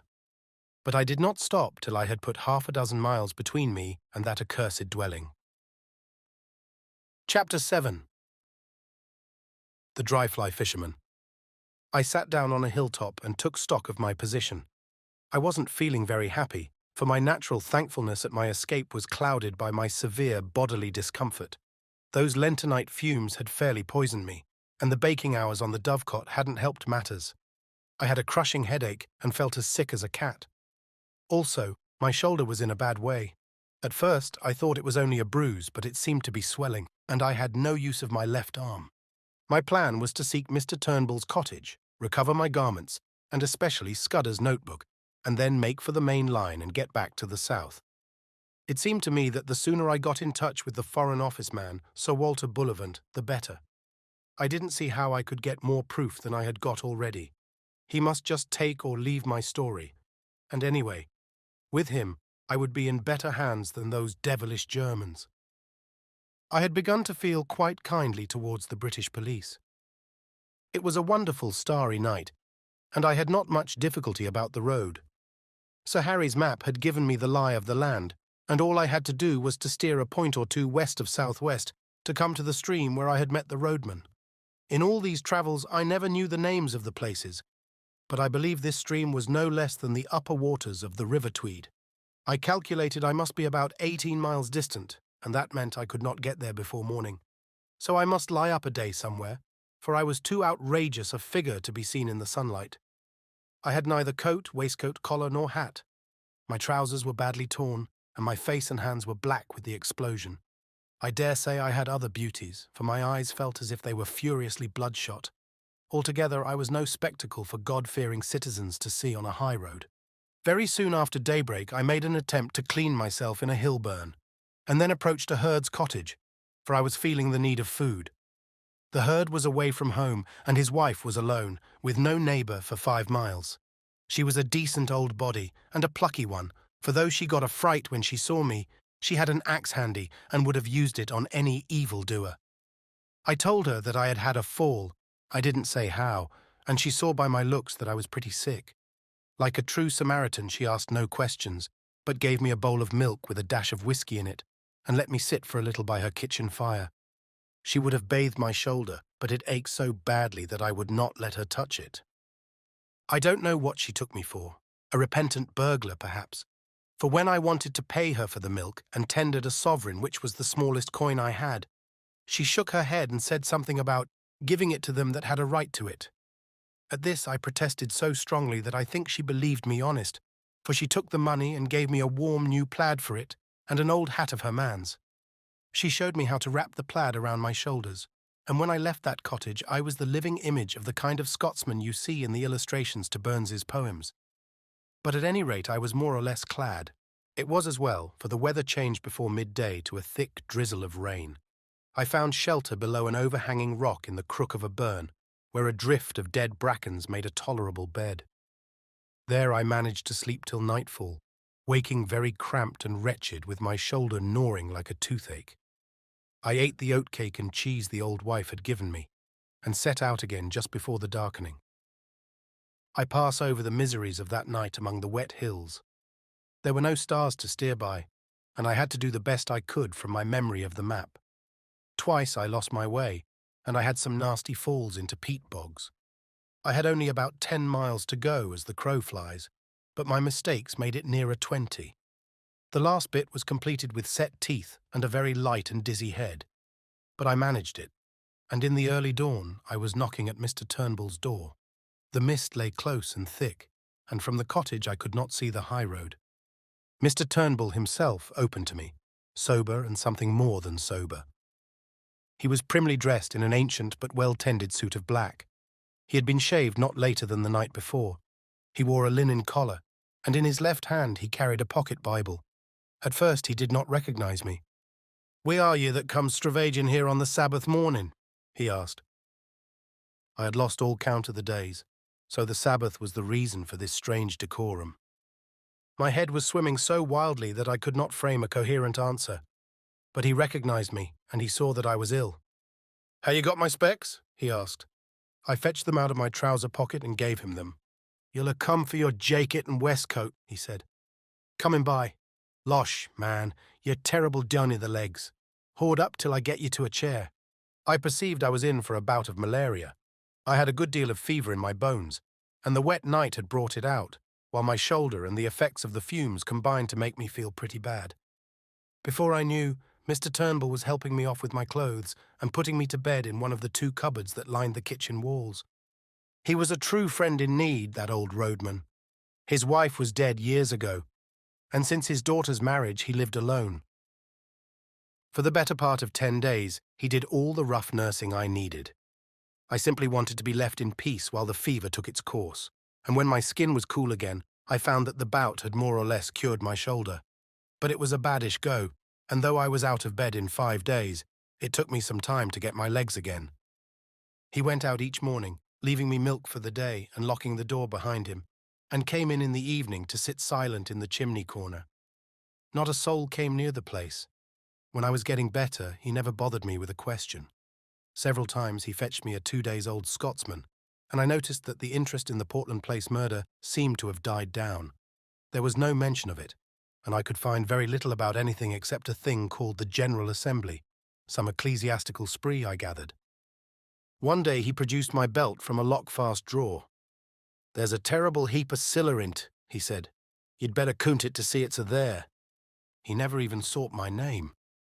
I asked him if anybody had been around making inquiries subsequent to my spell at the road-making. "Aye, there was a man in a motor car. He speered why I'd ta'en my place that day, and I let on I thought him daft, but he keep it on at me, and syne I said he maun be thinking of my good brither frae the clooch that whiles lent me a horn. He was a worse-looking sowl, and I couldn't understand the half of his English tongue." I was getting restless those last days, and as soon as I felt myself fit, I decided to be off. That was not till the 12th day of June, and as luck would have it, a drover went past that morning taking some cattle to Moffat. He was a man named Hislop, a friend of Turnbull's, and he came in to his breakfast with us and offered to take me with him. I made Turnbull accept £5 for my lodging, and a hard job I had of it. There never was a more independent being. He grew positively rude when I pressed him, and shy and red, and took the money at last without a thank you. When I told him how much I owed him, he grunted something about "a guid turn deserving anytherve." You would have thought from our leave-taking that we had parted in disgust. Hislop was a cheery soul who chatted all the way over the pass and down the sunny vale of Annan. I talked of Galloway markets and sheep prices, and he made up his mind I was a pack-shepherd from those parts, whatever that may be. My plaid and my old hat, as I have said, gave me a fine theatrical Scots look. But driving cattle is a mortally slow job, and we took the better part of the day to cover a dozen miles. If I had not had such an anxious heart, I would have enjoyed that time. It was shining blue weather, with a constantly changing prospect of brown hills and far green meadows, and a continual sound of larks and curlews and falling streams. But I had no mind for the summer and little for Hislop's conversation, for as the fateful 15th of June drew near, I was overweighed with the hopeless difficulties of my enterprise. I got some dinner in a humble Moffat public house and walked the 2 miles to the junction on the main line. The night express for the south was not due till near midnight, and to fill up the time I went up on the hillside and fell asleep, for the walk had tired me. I all but slept too long, and had to run to the station and catch the train with 2 minutes to spare. The feel of the hard third-class cushions and the smell of stale tobacco cheered me up wonderfully. At any rate, I felt now that I was getting to grips with my job. I was decanted at Crewe in the small hours and had to wait till 6 to get a train for Birmingham. In the afternoon I got to Reading and changed into a local train which journeyed into the deeps of Berkshire. Presently I was in a land of lush water meadows and slow, reedy streams. About 8 o'clock in the evening, a weary and travel-stained being, a cross between a farm labourer and a vet, with a checked black and white plaid over his arm, for I did not dare to wear it south of the border, descended at the little station of Artinswell. There were several people on the platform, and I thought I had better wait to ask my way till I was clear of the place. The road led through a wood of great beeches, and then into a shallow valley, with the green backs of downs peeping over the distant trees. After Scotland, the air smelt heavy and flat, but infinitely sweet, for the limes and chestnuts and lilac bushes were domes of blossom. Presently, I came to a bridge, below which a clear, slow stream flowed between snowy beds of water buttercups.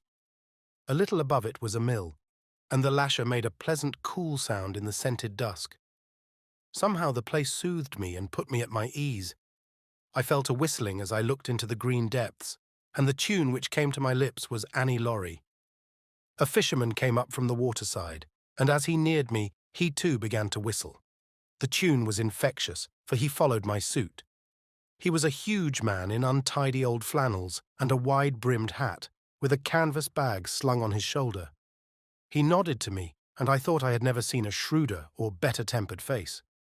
He leaned his delicate 10-foot split-cane rod against the bridge and looked with me at the water. "Clear, isn't it?" he said pleasantly. "I back our Kennet any day against the test.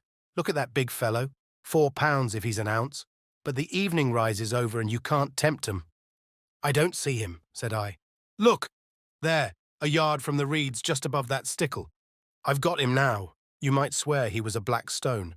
"So," he said, and whistled another bar of Annie Laurie. "Twisden's the name, isn't it?" he said over his shoulder, his eyes still fixed on the stream. "No," I said. "I mean to say yes." I had forgotten all about my alias. "It's a wise conspirator that knows his own name," he observed, grinning broadly at a moorhen that emerged from the bridge's shadow. I stood up and looked at him, at the square, cleft jaw and broad-lined brow and the firm folds of cheek, and began to think that here at last was an ally worth having. His whimsical blue eyes seemed to go very deep. Suddenly he frowned. "I call it disgraceful," he said, raising his voice. "Disgraceful that an able-bodied man like you should dare to beg. You can get a meal from my kitchen, but you'll get no money from me." A dog-cart was passing, driven by a young man who raised his whip to salute the fisherman. When he had gone, he picked up his rod. "That's my house," he said, pointing to a white gate 100 yards on. "Wait 5 minutes and then go round to the back door." And with that, he left me. I did as I was bidden.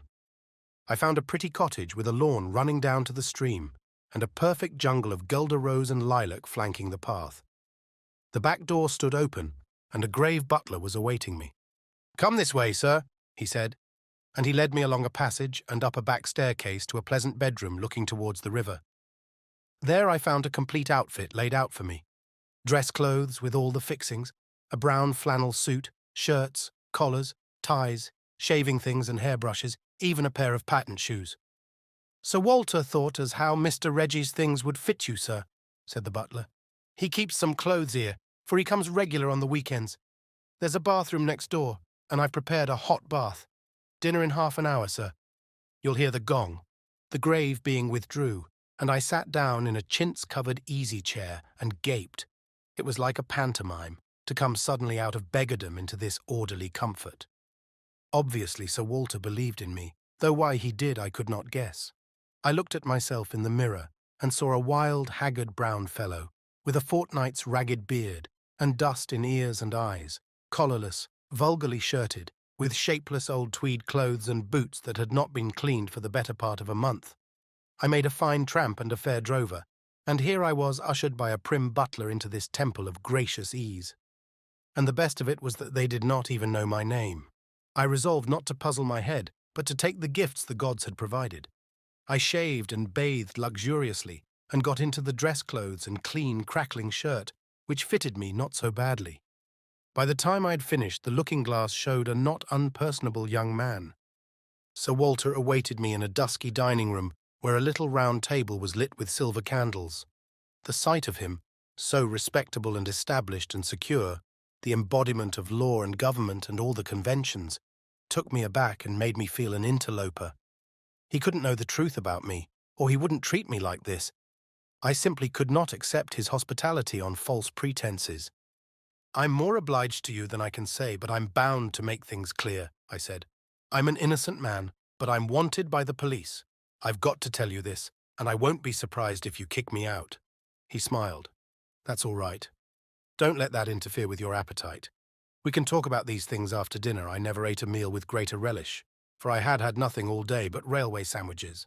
Sir Walter did me proud, for we drank a good champagne and had some uncommon fine port afterwards.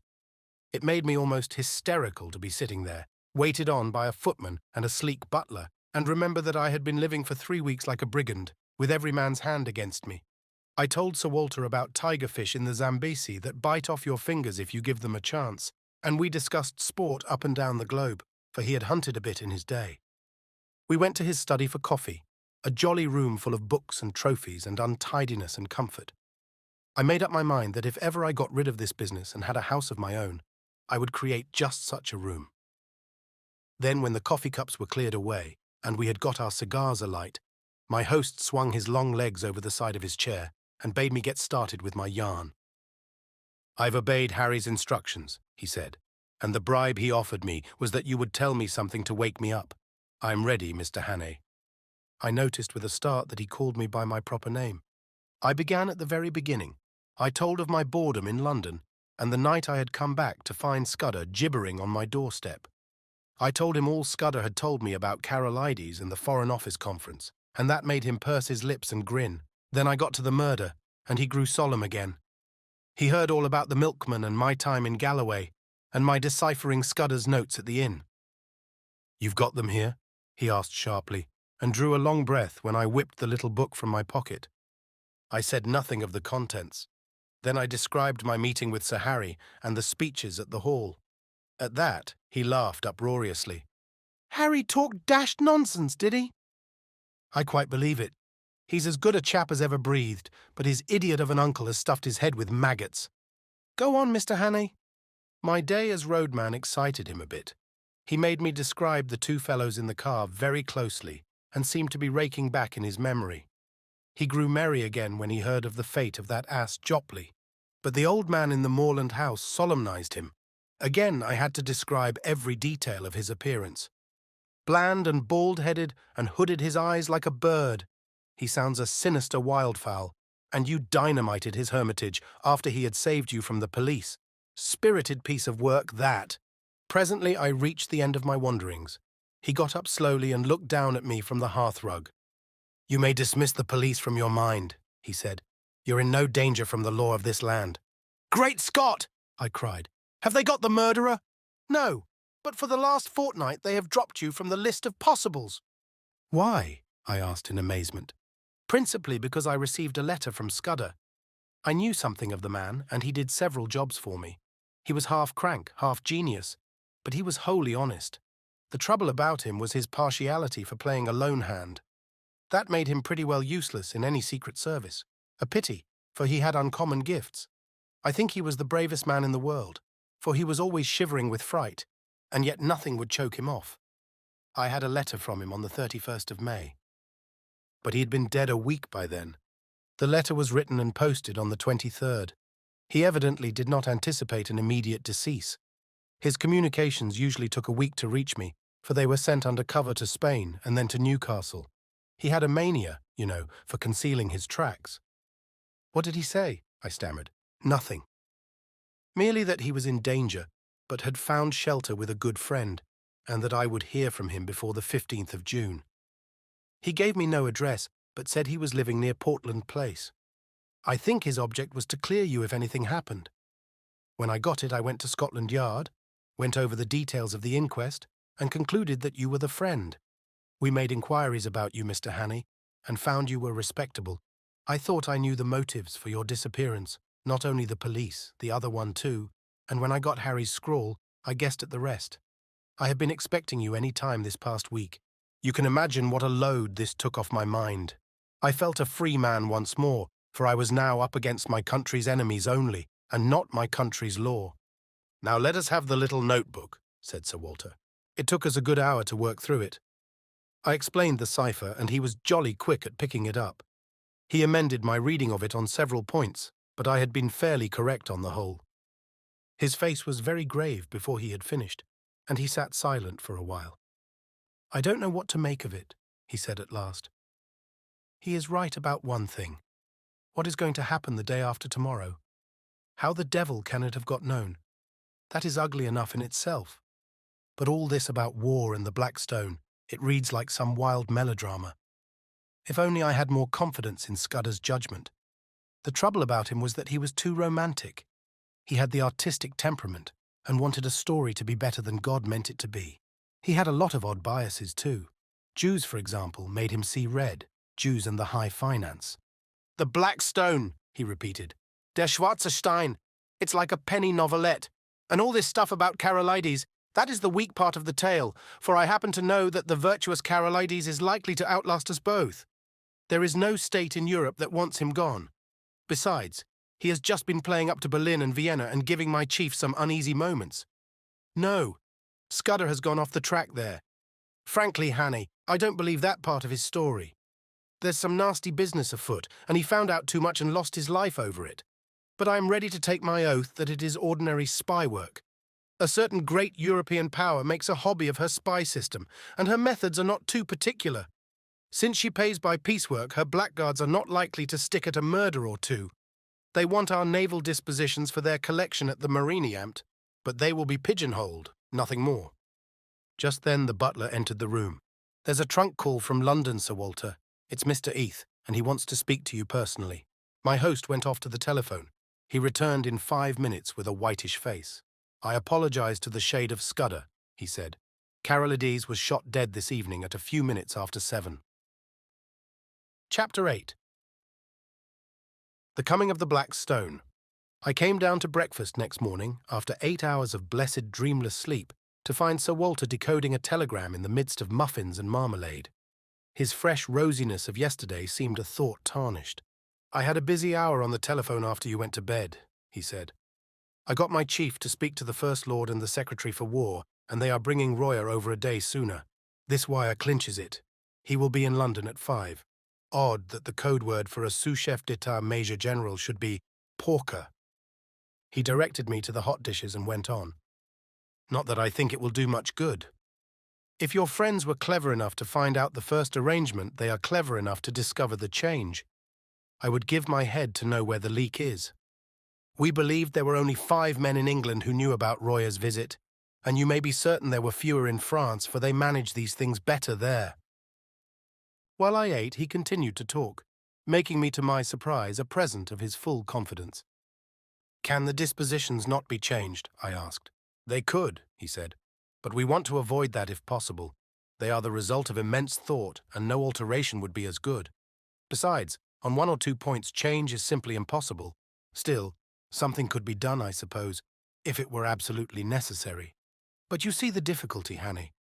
Our enemies are not going to be such fools as to pick Royer's pocket, or any childish game like that. They know that would mean a row and put us on our guard. Their aim is to get the details without any one of us knowing, so that Royer will go back to Paris in the belief that the whole business is still deadly secret. If they can't do that, they fail, for once we suspect they know that the whole thing must be altered. Then we must stick by the Frenchman's side till he is home again," I said. "If they thought they could get the information in Paris, they would try there.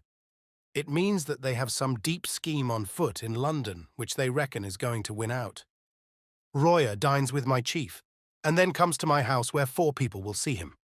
Whitaker from the Admiralty, myself, Sir Arthur Drew, and General Winstanley. The First Lord is ill, and has gone to Sheringham. At my house he will get a certain document from Whitaker, and after that he will be motored to Portsmouth, where a destroyer will take him to Havre. His journey is too important for the ordinary boat train. He will never be left unattended for a moment till he is safe on French soil. The same with Whitaker till he meets Royer. That is the best we can do, and it's hard to see how there can be any miscarriage. But I don't mind admitting that I'm horribly nervous. This murder of Carolides will play the deuce in the chancelleries of Europe." After breakfast, he asked me if I could drive a car. "Well, you'll be my chauffeur today and wear Hudson's rig. You're about his size. You have a hand in this business, and we are taking no risks. There are desperate men against us who will not respect the country retreat of an overworked official. When I first came to London, I had bought a car and amused myself with running about the south of England, so I knew something of the geography. I took Sir Walter to town by the Bath Road and made good going. It was a soft, breathless June morning with a promise of sultriness later, but it was delicious enough swinging through the little towns with their freshly watered streets and past the summer gardens of the Thames Valley. I landed Sir Walter at his house in Queen Anne's Gate punctually by 11:30. The butler was coming up by train with the luggage. The first thing he did was to take me round to Scotland Yard. There we saw a prim gentleman with a clean-shaven lawyer's face. "I've brought you the Portland Place murderer," was Sir Walter's introduction. The reply was a wry smile. "It would have been a welcome present, Bullivant." This, I presume, is Mr. Richard Hannay, who for some days greatly interested my department. Mr. Hannay will interest it again. He has much to tell you, but not today. For certain grave reasons, his tale must wait for 4 hours. Then, I can promise you, you will be entertained and possibly edified. I want you to assure Mr. Hannay that he will suffer no further inconvenience. This assurance was promptly given. You can take up your life where you left off, I was told. Your flat, which probably you no longer wish to occupy, is waiting for you, and your man is still there. As you were never publicly accused, we considered that there was no need of a public exculpation. But on that, of course, you must please yourself. "We may want your assistance later on, MacGillivray," Sir Walter said as we left. Then he turned me loose. "Come and see me tomorrow, Hannay. I needn't tell you to keep deadly quiet. If I were you, I would go to bed, for you must have considerable arrears of sleep to overtake. You had better lie low, for if one of your Blackstone friends saw you, there might be trouble." I felt curiously at a loose end. At first it was very pleasant to be a free man, able to go where I wanted without fearing anything. I had only been a month under the ban of the law, and it was quite enough for me. I went to the Savoy and ordered very carefully a very good luncheon, and then smoked the best cigar the house could provide. But I was still feeling nervous.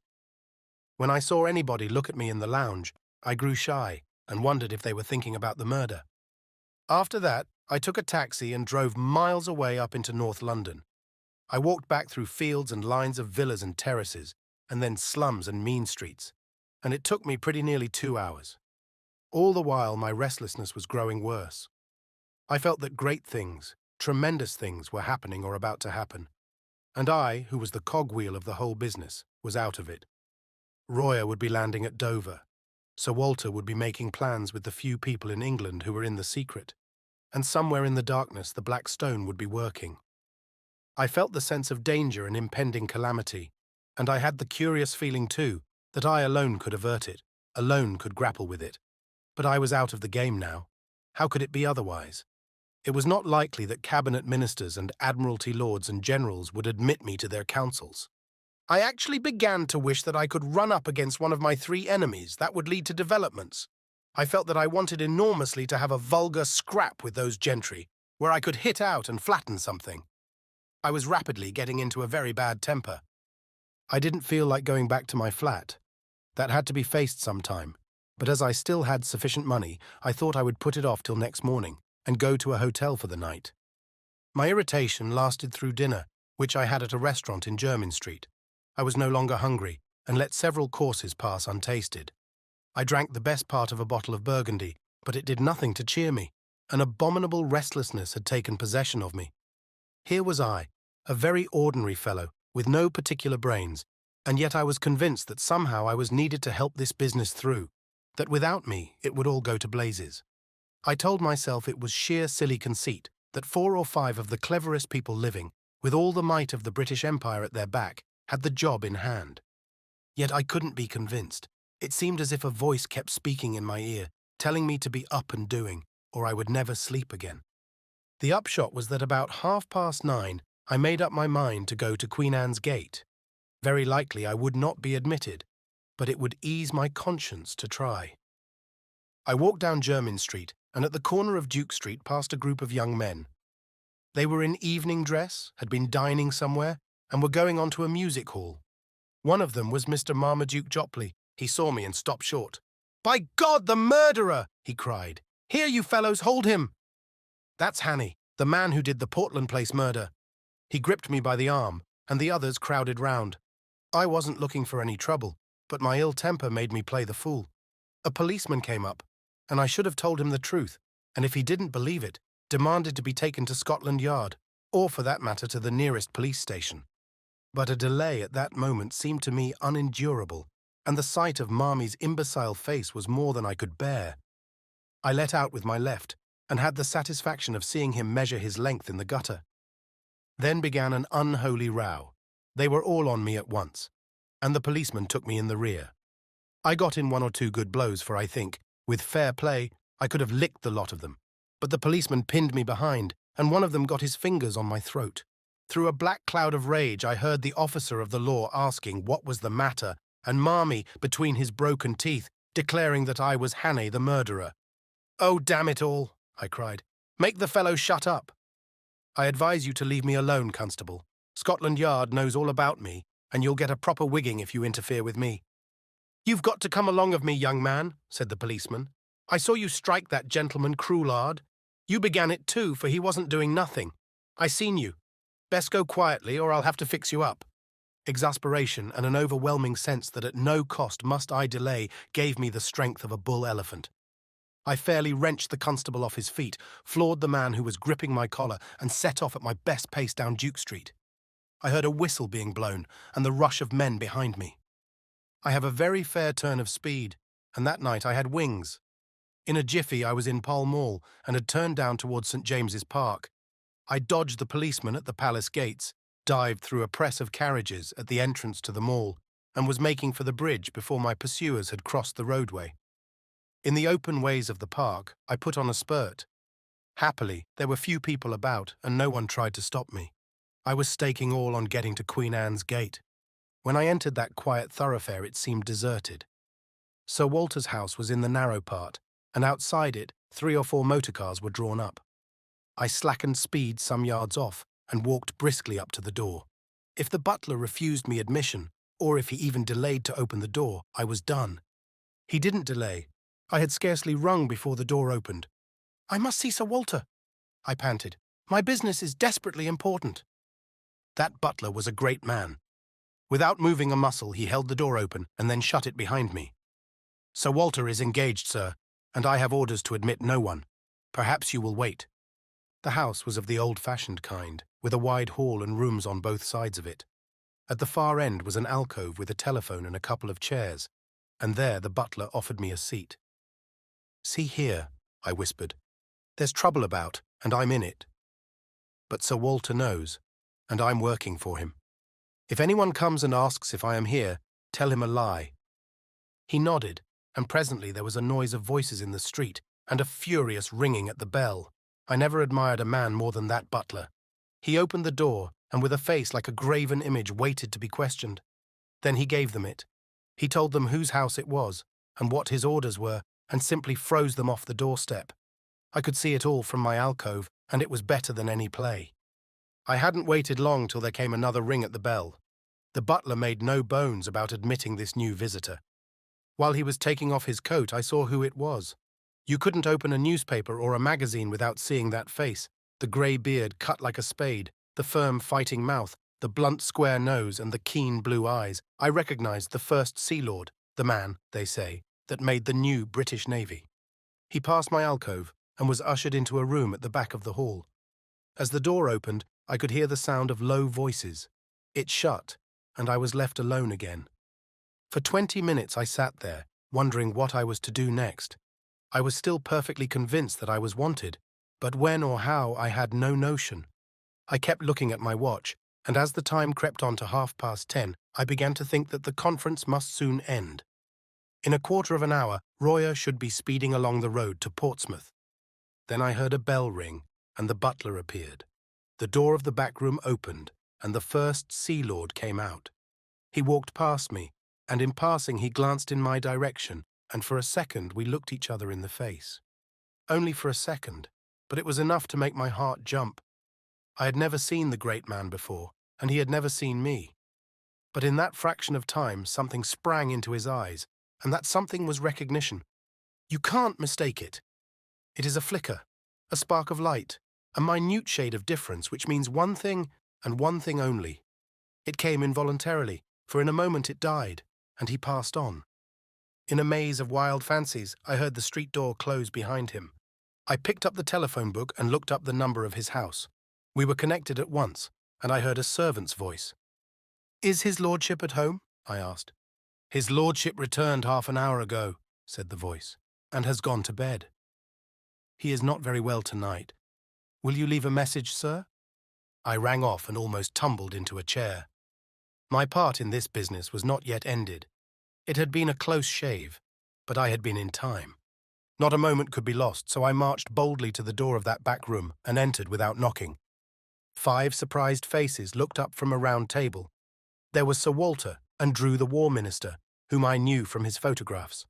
There was a slim, elderly man who was probably Whitaker, the Admiralty official, and there was General Winstanley, conspicuous from the long scar on his forehead. Lastly, there was a short, stout man with an iron-grey moustache and bushy eyebrows, who had been arrested in the middle of a sentence.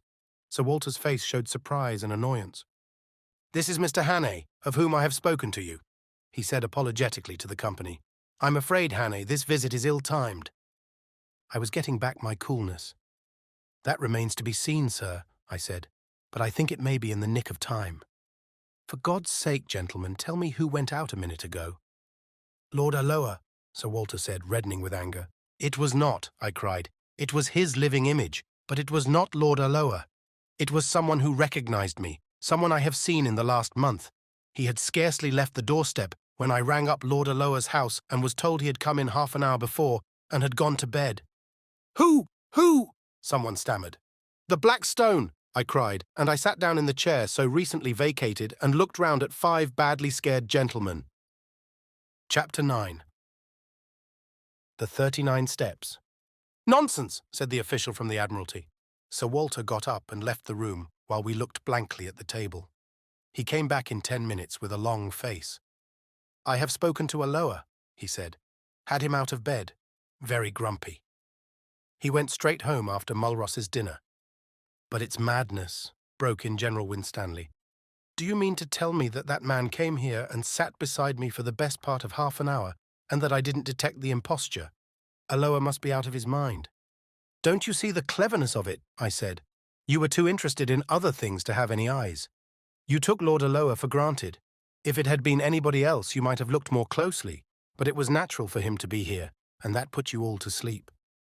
Then the Frenchman spoke, very slowly and in good English. "The young man is right. His psychology is good. Our enemies have not been foolish." He bent his wise brows on the assembly. "I will tell you a tale," he said. "It happened many years ago in Senegal. I was quartered in a remote station, and to pass the time used to go fishing for big barbel in the river. A little Arab mare used to carry my luncheon basket, one of the salted dun breed you got at Timbuktu in the old days. Well, one morning I had good sport, and the mare was unaccountably restless. I could hear her whinnying and squealing and stamping her feet, and I kept soothing her with my voice while my mind was intent on fish. I could see her all the time, as I thought, out of a corner of my eye, tethered to a tree 20 yards away. After a couple of hours, I began to think of food. I collected my fish in a tarpaulin bag and moved down the stream towards the mare, trolling my line. When I got up to her, I flung the tarpaulin on her back." He paused and looked round. "It was the smell that gave me warning. I turned my head and found myself looking at a lion 3 feet off. An old man-eater, that was the terror of the village. What was left of the mare, a mass of blood and bones and hide, was behind him." "What happened?" I asked. I was enough of a hunter to know a true yarn when I heard it. "I stuffed my fishing rod into his jaws, and I had a pistol. Also my servants came presently with rifles, but he left his mark on me. He held up a hand which lacked 3 fingers. 'Consider,' he said.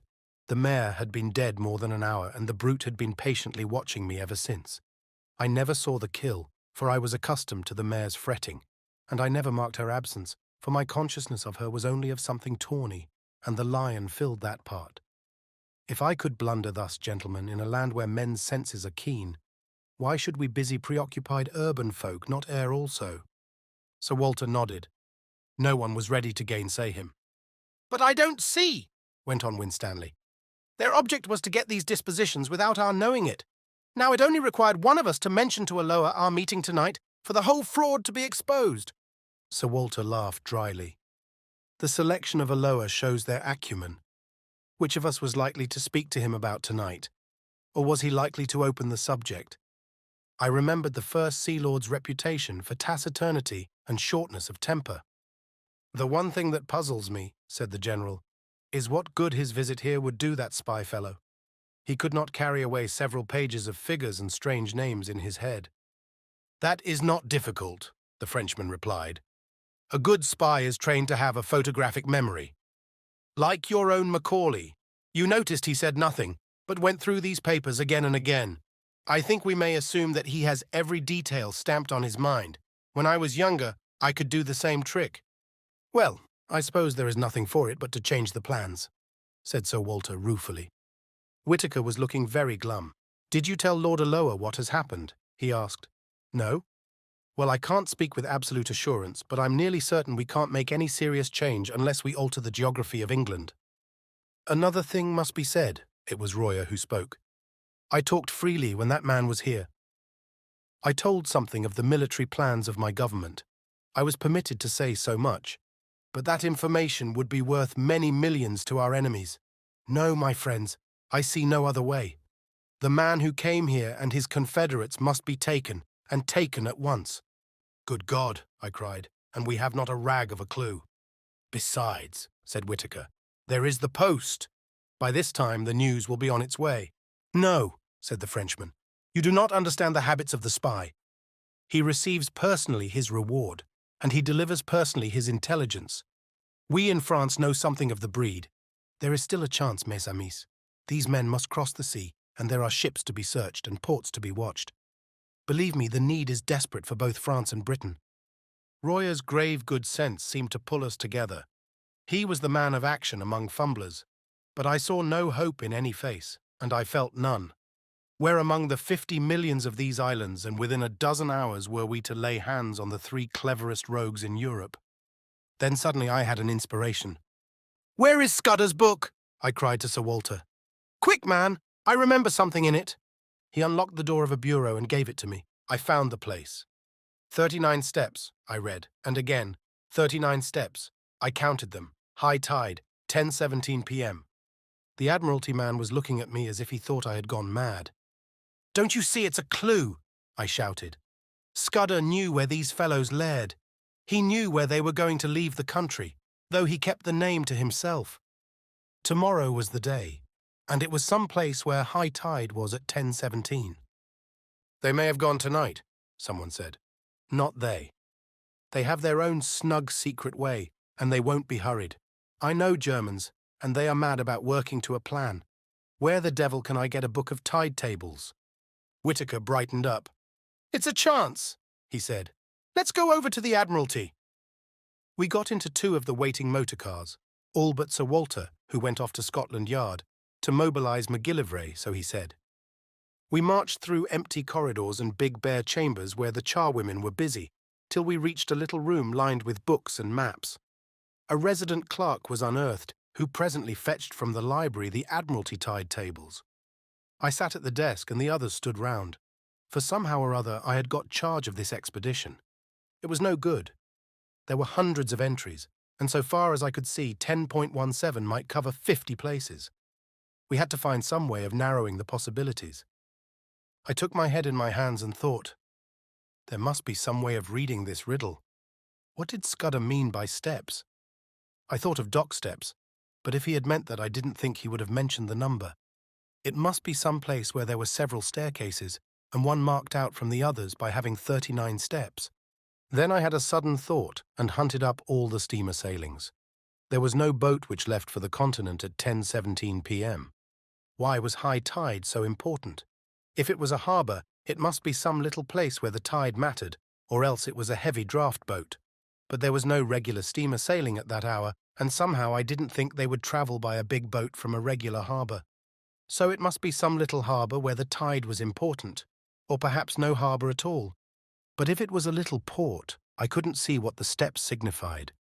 There were no sets of staircases on any harbour that I had ever seen. It must be some place which a particular staircase identified, and where the tide was full at 10:17. On the whole, it seemed to me that the place must be a bit of open coast, but the staircases kept puzzling me. Then I went back to wider considerations. Whereabouts would a man be likely to leave for Germany, a man in a hurry who wanted a speedy and a secret passage, not from any of the big harbours, and not from the Channel or the West Coast or Scotland, for, remember, he was starting from London. I measured the distance on the map and tried to put myself in the enemy's shoes. I should try for Ostend or Antwerp or Rotterdam, and I should sail from somewhere on the east coast between Cromer and Dover. All this was very loose guessing, and I don't pretend it was ingenious or scientific. I wasn't any kind of Sherlock Holmes, but I have always fancied I had a kind of instinct about questions like this. I don't know if I can explain myself, but I used to use my brains as far as they went, and after they came to a blank wall I guessed, and I usually found my guesses pretty right. So I set out all my conclusions on a bit of Admiralty paper. They ran like this, fairly certain. 1. Place where there are several sets of stairs, one that matters distinguished by having 39 steps. 2. Full tide at 10:17 p.m., leaving shore only possible at full tide. 3. Steps not dock steps, and so place probably not harbour. 4. No regular night steamer at 10:17. Means of transport must be tramp, unlikely, yacht or fishing boat. There my reasoning stopped. I made another list which I headed guessed, but I was just as sure of the one as the other. Guessed. 1. Place not harbour but open coast. 2. Boat small, trawler, yacht or launch. 3. Place somewhere on east coast between Cromer and Dover. It struck me as odd that I should be sitting at that desk with a cabinet minister, a field marshal, 2 high government officials, and a French general watching me, while from the scribble of a dead man I was trying to drag a secret which meant life or death for us. Sir Walter had joined us, and presently MacGillivray arrived. He had sent out instructions to watch the ports and railway stations for the 3 men whom I had described to Sir Walter. Not that he or anybody else thought that that would do much good. Here's the most I can make of it, I said. We have got to find a place where there are several staircases down to the beach, one of which has 39 steps. I think it's a piece of open coast with biggish cliffs, somewhere between the Wash and the Channel. Also, it's a place where full tide is at 10:17 tomorrow night. Then an idea struck me. Is there no inspector of coastguards or some fellow like that who knows the East Coast? Whitaker said there was, and that he lived in Clapham. He went off in a car to fetch him, and the rest of us sat about the little room and talked of anything that came into our heads. I lit a pipe and went over the whole thing again till my brain grew weary. About 1 in the morning, the coastguard man arrived. He was a fine old fellow, with the look of a naval officer, and was desperately respectful to the company. I left the War Minister to cross-examine him, for I felt he would think it cheek in me to talk. We want you to tell us the places you know on the east coast where there are cliffs, and where several sets of steps run down to the beach. He thought for a bit. What kind of steps do you mean, sir? There are plenty of places with roads cut down through the cliffs, and most roads have a step or 2 in them. Or do you mean regular staircases? All steps, so to speak. Sir Arthur looked towards me. We mean regular staircases, I said. He reflected a minute or 2. I don't know that I can think of any. Wait a second. There's a place in Norfolk, Brattlesham, beside a golf course, where there are a couple of staircases to let the gentleman get a lost ball. That's not it, I said. Then there are plenty of marine parades, if that's what you mean. Every seaside resort has them. I shook my head. It's got to be more retired than that, I said. Well, gentlemen, I can't think of anywhere else. Of course, there's the Rough. What's that? I asked. The big chalk headland in Kent, close to Bradgate. It's got a lot of villas on the top, and some of the houses have staircases down to a private beach. It's a very high-toned sort of place, and the residents there like to keep by themselves. I tore open the tide tables and found Bradgate. High tide there was at 10:27 p.m. on the 15th of June. We're on the scent at last, I cried excitedly. How can I find out what is the tide at the Rough? I can tell you that, sir, said the coastguard man. I once was lent a house there in this very month, and I used to go out at night to the deep-sea fishing. The tide's 10 minutes before Bradgate. I closed the book and looked round at the company. If one of those staircases has 39 steps, we have solved the mystery, gentlemen, I said. I want the loan of your car, Sir Walter, and a map of the roads. If Mr. McGillivray will spare me 10 minutes, I think we can prepare something for tomorrow. It was ridiculous in me to take charge of the business like this. But they didn't seem to mind, and after all, I had been in the show from the start. Besides, I was used to rough jobs, and these eminent gentlemen were too clever not to see it. It was General Royer who gave me my commission. I, for one, he said, am content to leave the matter in Mr. Hannay's hands. By 3:30, I was tearing past the moonlit hedgerows of Kent, with McGillivray's best man on the seat beside me. Chapter 10. Various parties converging on the sea. A pink and blue June morning found me at Bradgate, looking from the Griffin Hotel over a smooth sea to the lightship on the Cock Sands, which seemed the size of a bellboy. A couple of miles farther south and much nearer the shore, a small destroyer was anchored. Scaife, McGillivray's man, who had been in the Navy, knew the boat and told me her name and her commanders, so I sent off a wire to Sir Walter. After breakfast, Scaife got from a house agent a key for the gates of the staircases on the Rough. I walked with him along the sands and sat down in a nook of the cliffs while he investigated the half-dozen of them. I didn't want to be seen, but the place at this hour was quite deserted, and all the time I was on that beach I saw nothing but the seagulls. It took him more than an hour to do the job, and when I saw him coming towards me conning a bit of paper, I can tell you my heart was in my mouth. Everything depended, you see, on my guess proving right. He read aloud the number of steps in the different stairs. 34, 35, 39, 42, 47. And 21 where the cliffs grew lower. I almost got up and shouted. We hurried back to the town and sent a wire to McGillivray. I wanted 6 men, and I directed them to divide themselves among different specified hotels. Then Scaife set out to prospect the house at the head of the 39 steps. He came back with news that both puzzled and reassured me. The house was called Trafalgar Lodge and belonged to an old gentleman called Appleton, a retired stockbroker, the house agent said. Mr. Appleton was there a good deal in the summertime and was in residence now, had been for the better part of a week. Scaife could pick up very little information about him, except that he was a decent old fellow who paid his bills regularly and was always good for a fiver for a local charity. Then Scaife seemed to have penetrated to the back door of the house, pretending he was an agent for sewing machines. Only 3 servants were kept, a cook, a parlour-maid and a housemaid, and they were just the sort that you would find in a respectable middle-class household. The cook was not the gossiping kind, and had pretty soon shut the door in his face, but Scaife said he was positive she knew nothing. Next door there was a new house building which would give good cover for observation, and the villa on the other side was to let, and its garden was rough and shrubby. I borrowed Scaife's telescope, and before lunch went for a walk along the Rough. I kept well behind the rows of villas, and found a good observation point on the edge of the golf course. There I had a view of the line of turf along the cliff top, with seats placed at intervals, and the little square plots railed in and planted with bushes, whence the staircases descended to the beach. I saw Trafalgar Lodge very plainly, a red brick villa with a veranda, a tennis lawn behind, and in front the ordinary seaside flower garden full of marguerites and scraggy geraniums.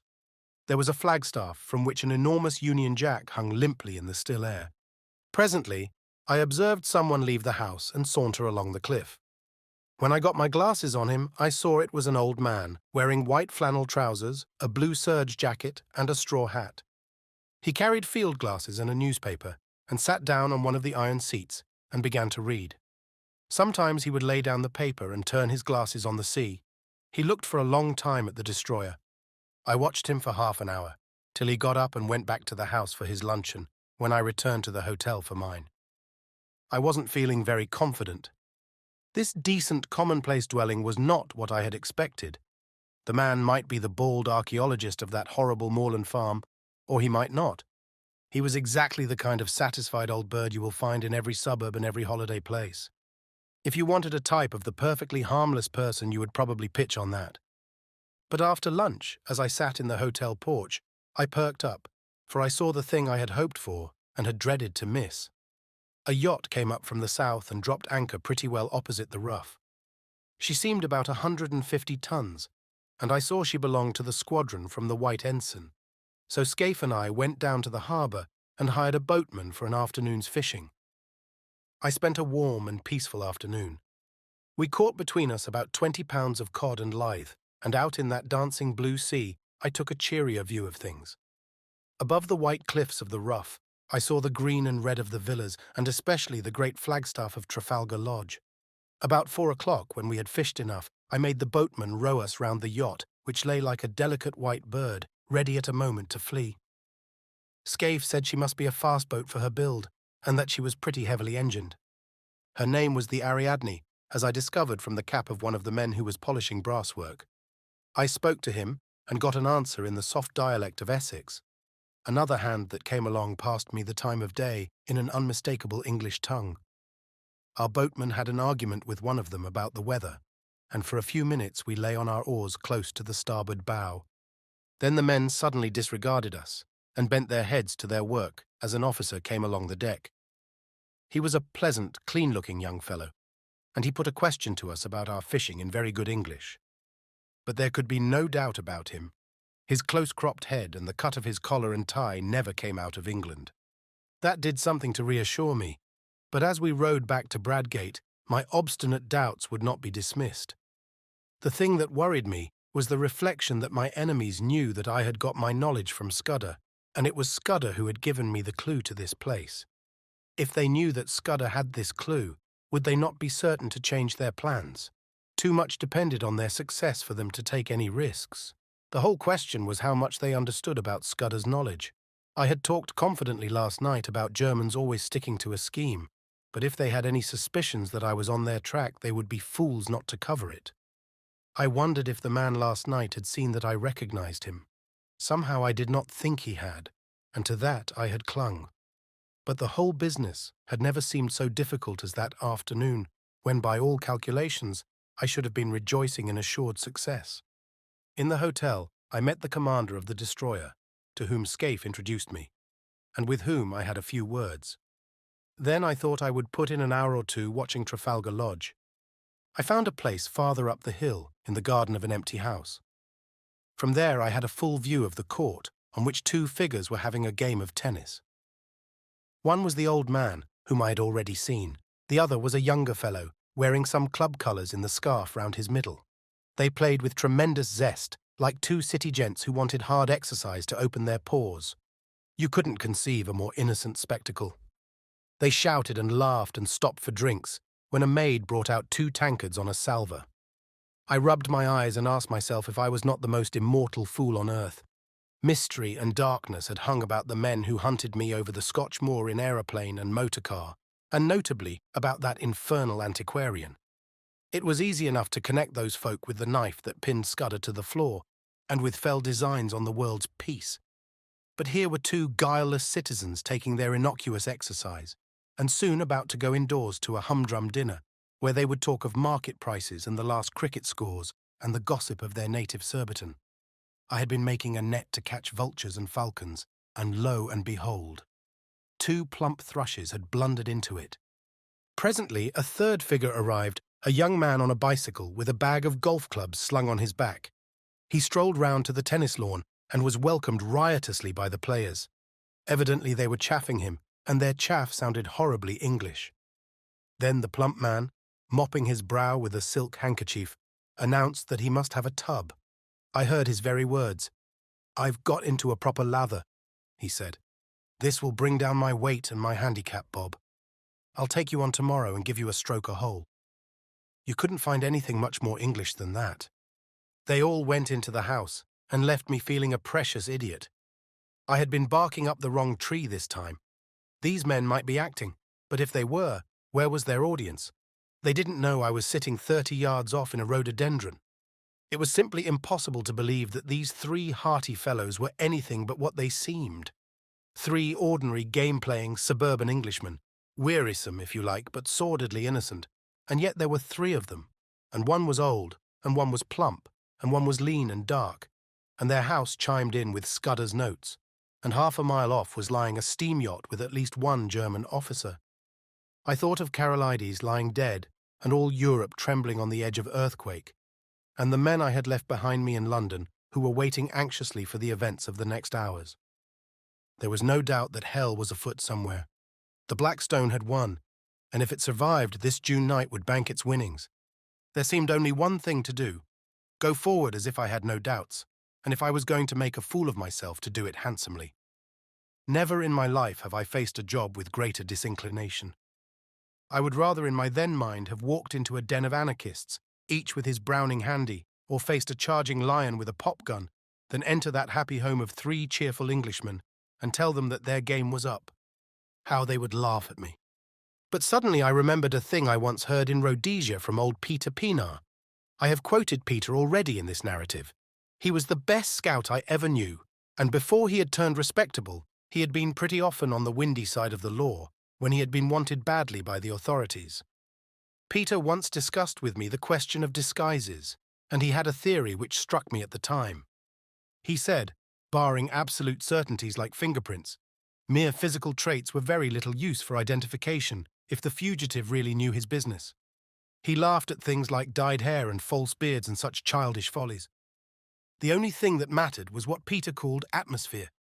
If a man could get into perfectly different surroundings from those in which he had been first observed, and, this is the important part, really play up to these surroundings and behave as if he had never been out of them, he would puzzle the cleverest detectives on earth. And he used to tell a story of how he once borrowed a black coat and went to church and shared the same hymn book with the man that was looking for him. If that man had seen him in decent company before, he would have recognized him, but he had only seen him snuffing the lights in a public house with a revolver. The recollection of Peter's talk gave me the first real comfort that I had had that day. Peter had been a wise old bird, and these fellows I was after were about the pick of the aviary. What if they were playing Peter's game? A fool tries to look different. A clever man looks the same and is different. Again, there was that other maxim of Peter's, which had helped me when I had been a roadman. If you are playing a part, you will never keep it up unless you convince yourself that you are it. That would explain the game of tennis. Those chaps didn't need to act. They just turned a handle and passed into another life, which came as naturally to them as the first. It sounds a platitude, but Peter used to say that it was the big secret of all the famous criminals. It was now getting on for 8 o'clock, and I went back and saw Scaife to give him his instructions. I arranged with him how to place his men, and then I went for a walk, for I didn't feel up to any dinner. I went round the deserted golf course, and then to a point on the cliffs farther north beyond the line of the villas. On the little trim, newly made roads, I met people in flannels coming back from tennis and the beach, and a coast guard from the wireless station, and donkeys and pierrots padding homewards. Out at sea in the blue dusk, I saw lights appear on the Ariadne and on the destroyer away to the south, and beyond the Cock Sands, the bigger lights of steamers making for the Thames. The whole scene was so peaceful and ordinary that I got more dashed in spirits every second. It took all my resolution to stroll towards Trafalgar Lodge about 9:30. On the way, I got a piece of solid comfort from the sight of a greyhound that was swinging along at a nursemaid's heels. He reminded me of a dog I used to have in Rhodesia, and of the time when I took him hunting with me in the Pali Hills. We were after the Reebok, the dun kind, and I recollected how we had followed one beast, and both he and I had clean lost it. A greyhound works by sight, and my eyes are good enough, but that buck simply leaked out of the landscape. Afterwards, I found out how it managed it. Against the grey rock of the kopjes, it showed no more than a crow against a thundercloud. It didn't need to run away. All it had to do was to stand still and melt into the background. Suddenly, as these memories chased across my brain, I thought of my present case and applied the moral. The Blackstone didn't need to bolt. They were quietly absorbed into the landscape. I was on the right track, and I jammed that down in my mind and vowed never to forget it. The last word was with Peter Pienaar. Scaife's men would be posted now, but there was no sign of a soul. The house stood as open as a marketplace for anybody to observe. A 3-foot railing separated it from the cliff road. The windows on the ground floor were all open, and shaded lights and the low sound of voices revealed where the occupants were finishing dinner. Everything was as public and above board as a charity bazaar. Feeling the greatest fool on earth, I opened the gate and rang the bell. A man of my sort, who has travelled about the world in rough places, gets on perfectly well with 2 classes, what you may call the upper and the lower. He understands them, and they understand him. I was at home with herds and tramps and roadmen, and I was sufficiently at my ease with people like Sir Walter and the men I had met the night before. I can't explain why, but it is a fact. But what fellows like me don't understand is the great comfortable, satisfied middle-class world, the folk that live in villas and suburbs. He doesn't know how they look at things. He doesn't understand their conventions, and he is as shy of them as of a black mamba. When a trim parlour-maid opened the door, I could hardly find my voice. I asked for Mr. Appleton and was ushered in. My plan had been to walk straight into the dining room and by a sudden appearance wake in the men that start of recognition, which would confirm my theory. But when I found myself in that neat hall, the place mastered me. There were the golf clubs and tennis rackets, the straw hats and caps, the rows of gloves, the sheaf of walking sticks, which you will find in 10,000 British homes. A stack of neatly folded coats and waterproofs covered the top of an old oak chest. There was a grandfather clock ticking, and some polished brass warming pans on the walls, and a barometer, and a print of Chiltern winning the St. Leger. The place was as orthodox as an Anglican church. When the maid asked me for my name, I gave it automatically, and was shown into the smoking room on the right side of the hall. That room was even worse. I hadn't time to examine it, but I could see some framed group photographs above the mantelpiece, and I could have sworn they were English public school or college. I had only one glance, for I managed to pull myself together and go after the maid. But I was too late. She had already entered the dining room and given my name to her master, and I had missed the chance of seeing how the three took it. When I walked into the room, the old man at the head of the table had risen and turned round to meet me. He was in evening dress, a short coat and black tie, as was the other, whom I called in my own mind the plump one. The third, the dark fellow, wore a blue serge suit and a soft white collar, and the colours of some club or school. The old man's manner was perfect. "Mr. Hannay," he said hesitatingly, "did you wish to see me?" "One moment, you fellows, and I'll rejoin you. We had better go to the smoking room." Though I hadn't an ounce of confidence in me, I forced myself to play the game. I pulled up a chair and sat down on it. "I think we have met before," I said, "and I guess you know my business." The light in the room was dim, but so far as I could see their faces, they played the part of mystification very well. Maybe, said the old man. "I haven't a very good memory, but I'm afraid you must tell me your errand, sir, for I really don't know it." "Well then," I said, and all the time I seemed to myself to be talking pure foolishness, "I have come to tell you that the game's up. I have a warrant for the arrest of you three gentlemen." "Arrest," said the old man, and he looked really shocked. "Arrest? Good God, what for?" "For the murder of Franklin Scudder in London on the 23rd day of last month." "I never heard the name before," said the old man in a dazed voice. One of the others spoke up. "That was the Portland Place murder. I read about it." "Good heavens, you must be mad, sir. Where do you come from?" "Scotland Yard," I said. After that, for a minute, there was utter silence. The old man was staring at his plate and fumbling with a nut, the very model of innocent bewilderment. Then the plump one spoke up. He stammered a little, like a man picking his words. "Don't get flustered, uncle," he said. "It is all a ridiculous mistake, but these things happen sometimes, and we can easily set it right. It won't be hard to prove our innocence.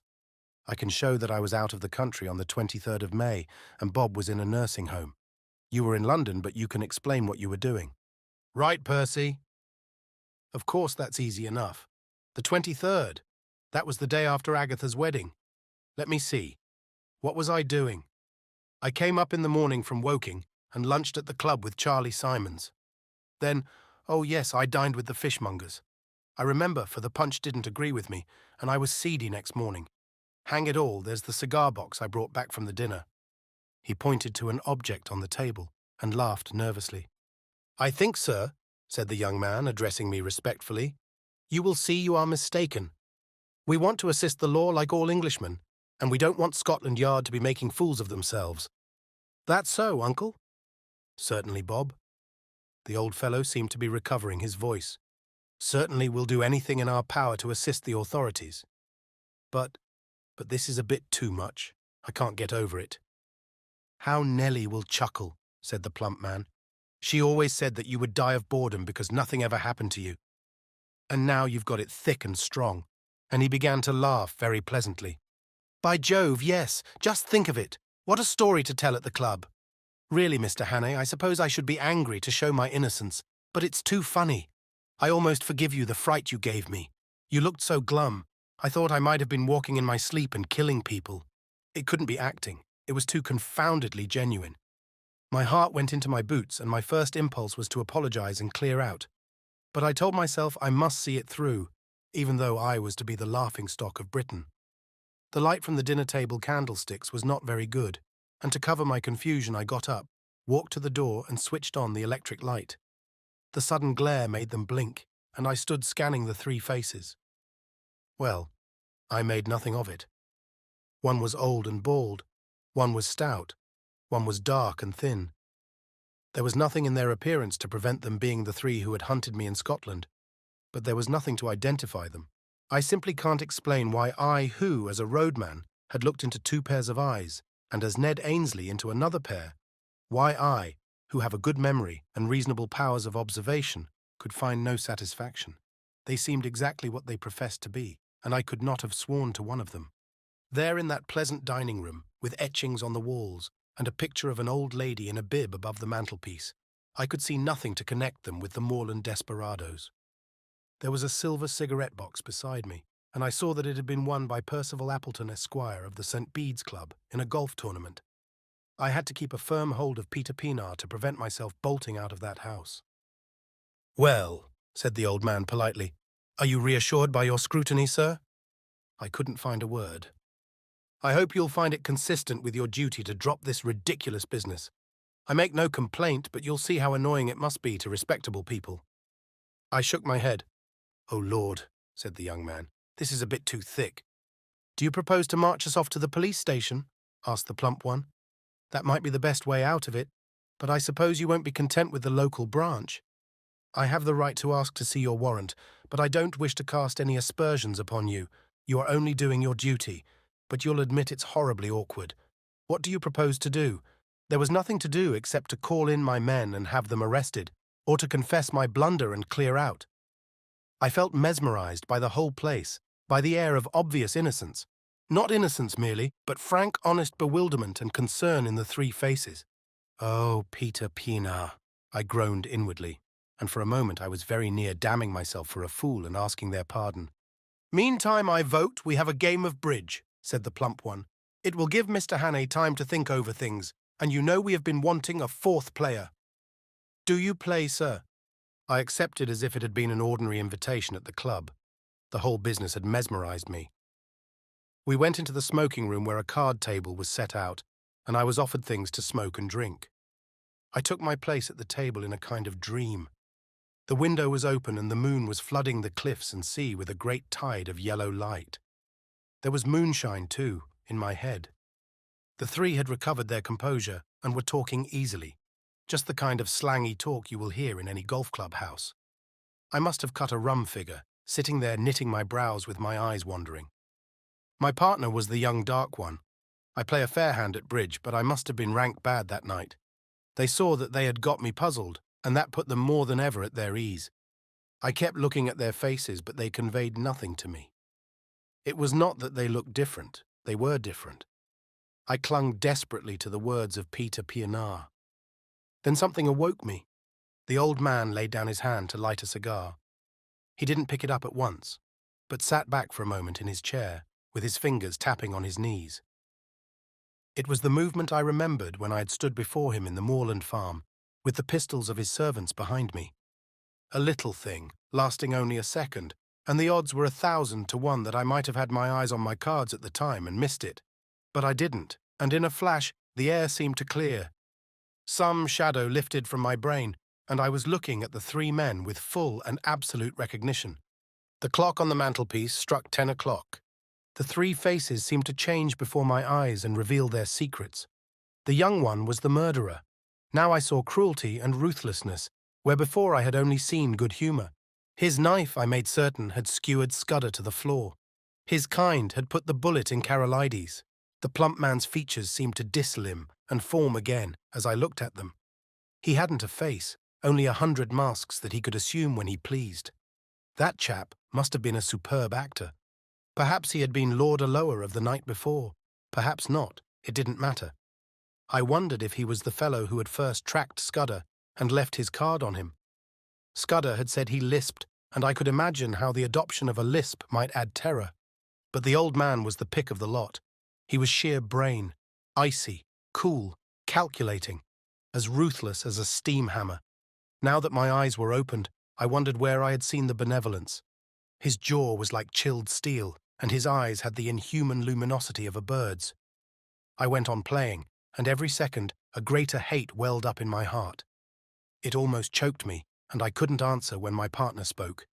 Only a little longer could I endure their company. "Whoa! Bob, look at the time," said the old man. "You'd better think about catching your train." "Bob's got to go to town tonight," he added, turning to me. The voice rang now as false as hell. I looked at the clock, and it was nearly 10:30.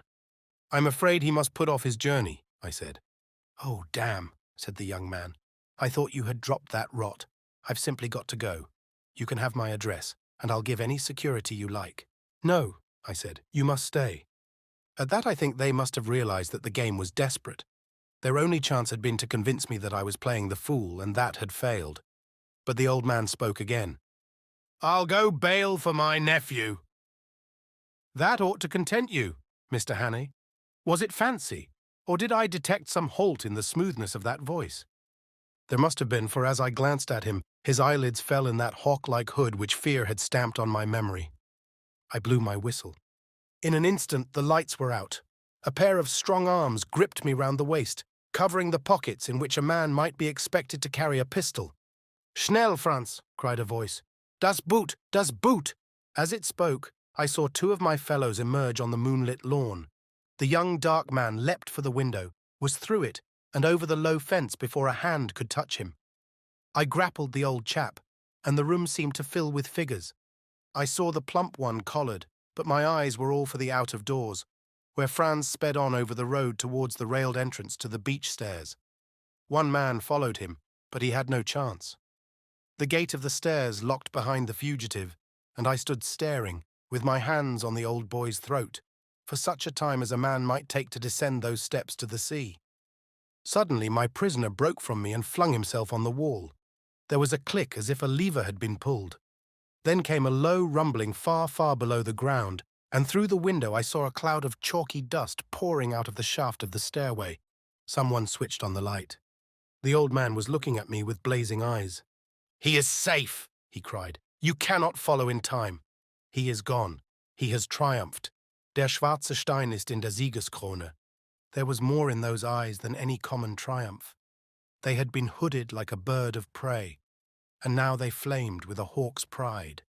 A white fanatic heat burned in them, and I realized for the first time the terrible thing I had been up against. This man was more than a spy. In his foul way, he had been a patriot. As the handcuffs clinked on his wrists, I said my last word to him. "I hope Franz will bear his triumph well. I ought to tell you that the Ariadne for the last hour has been in our hands. 7 weeks later, as all the world knows, we went to war. I joined the new army the first week, and owing to my Matabele experience got a captain's commission straight off.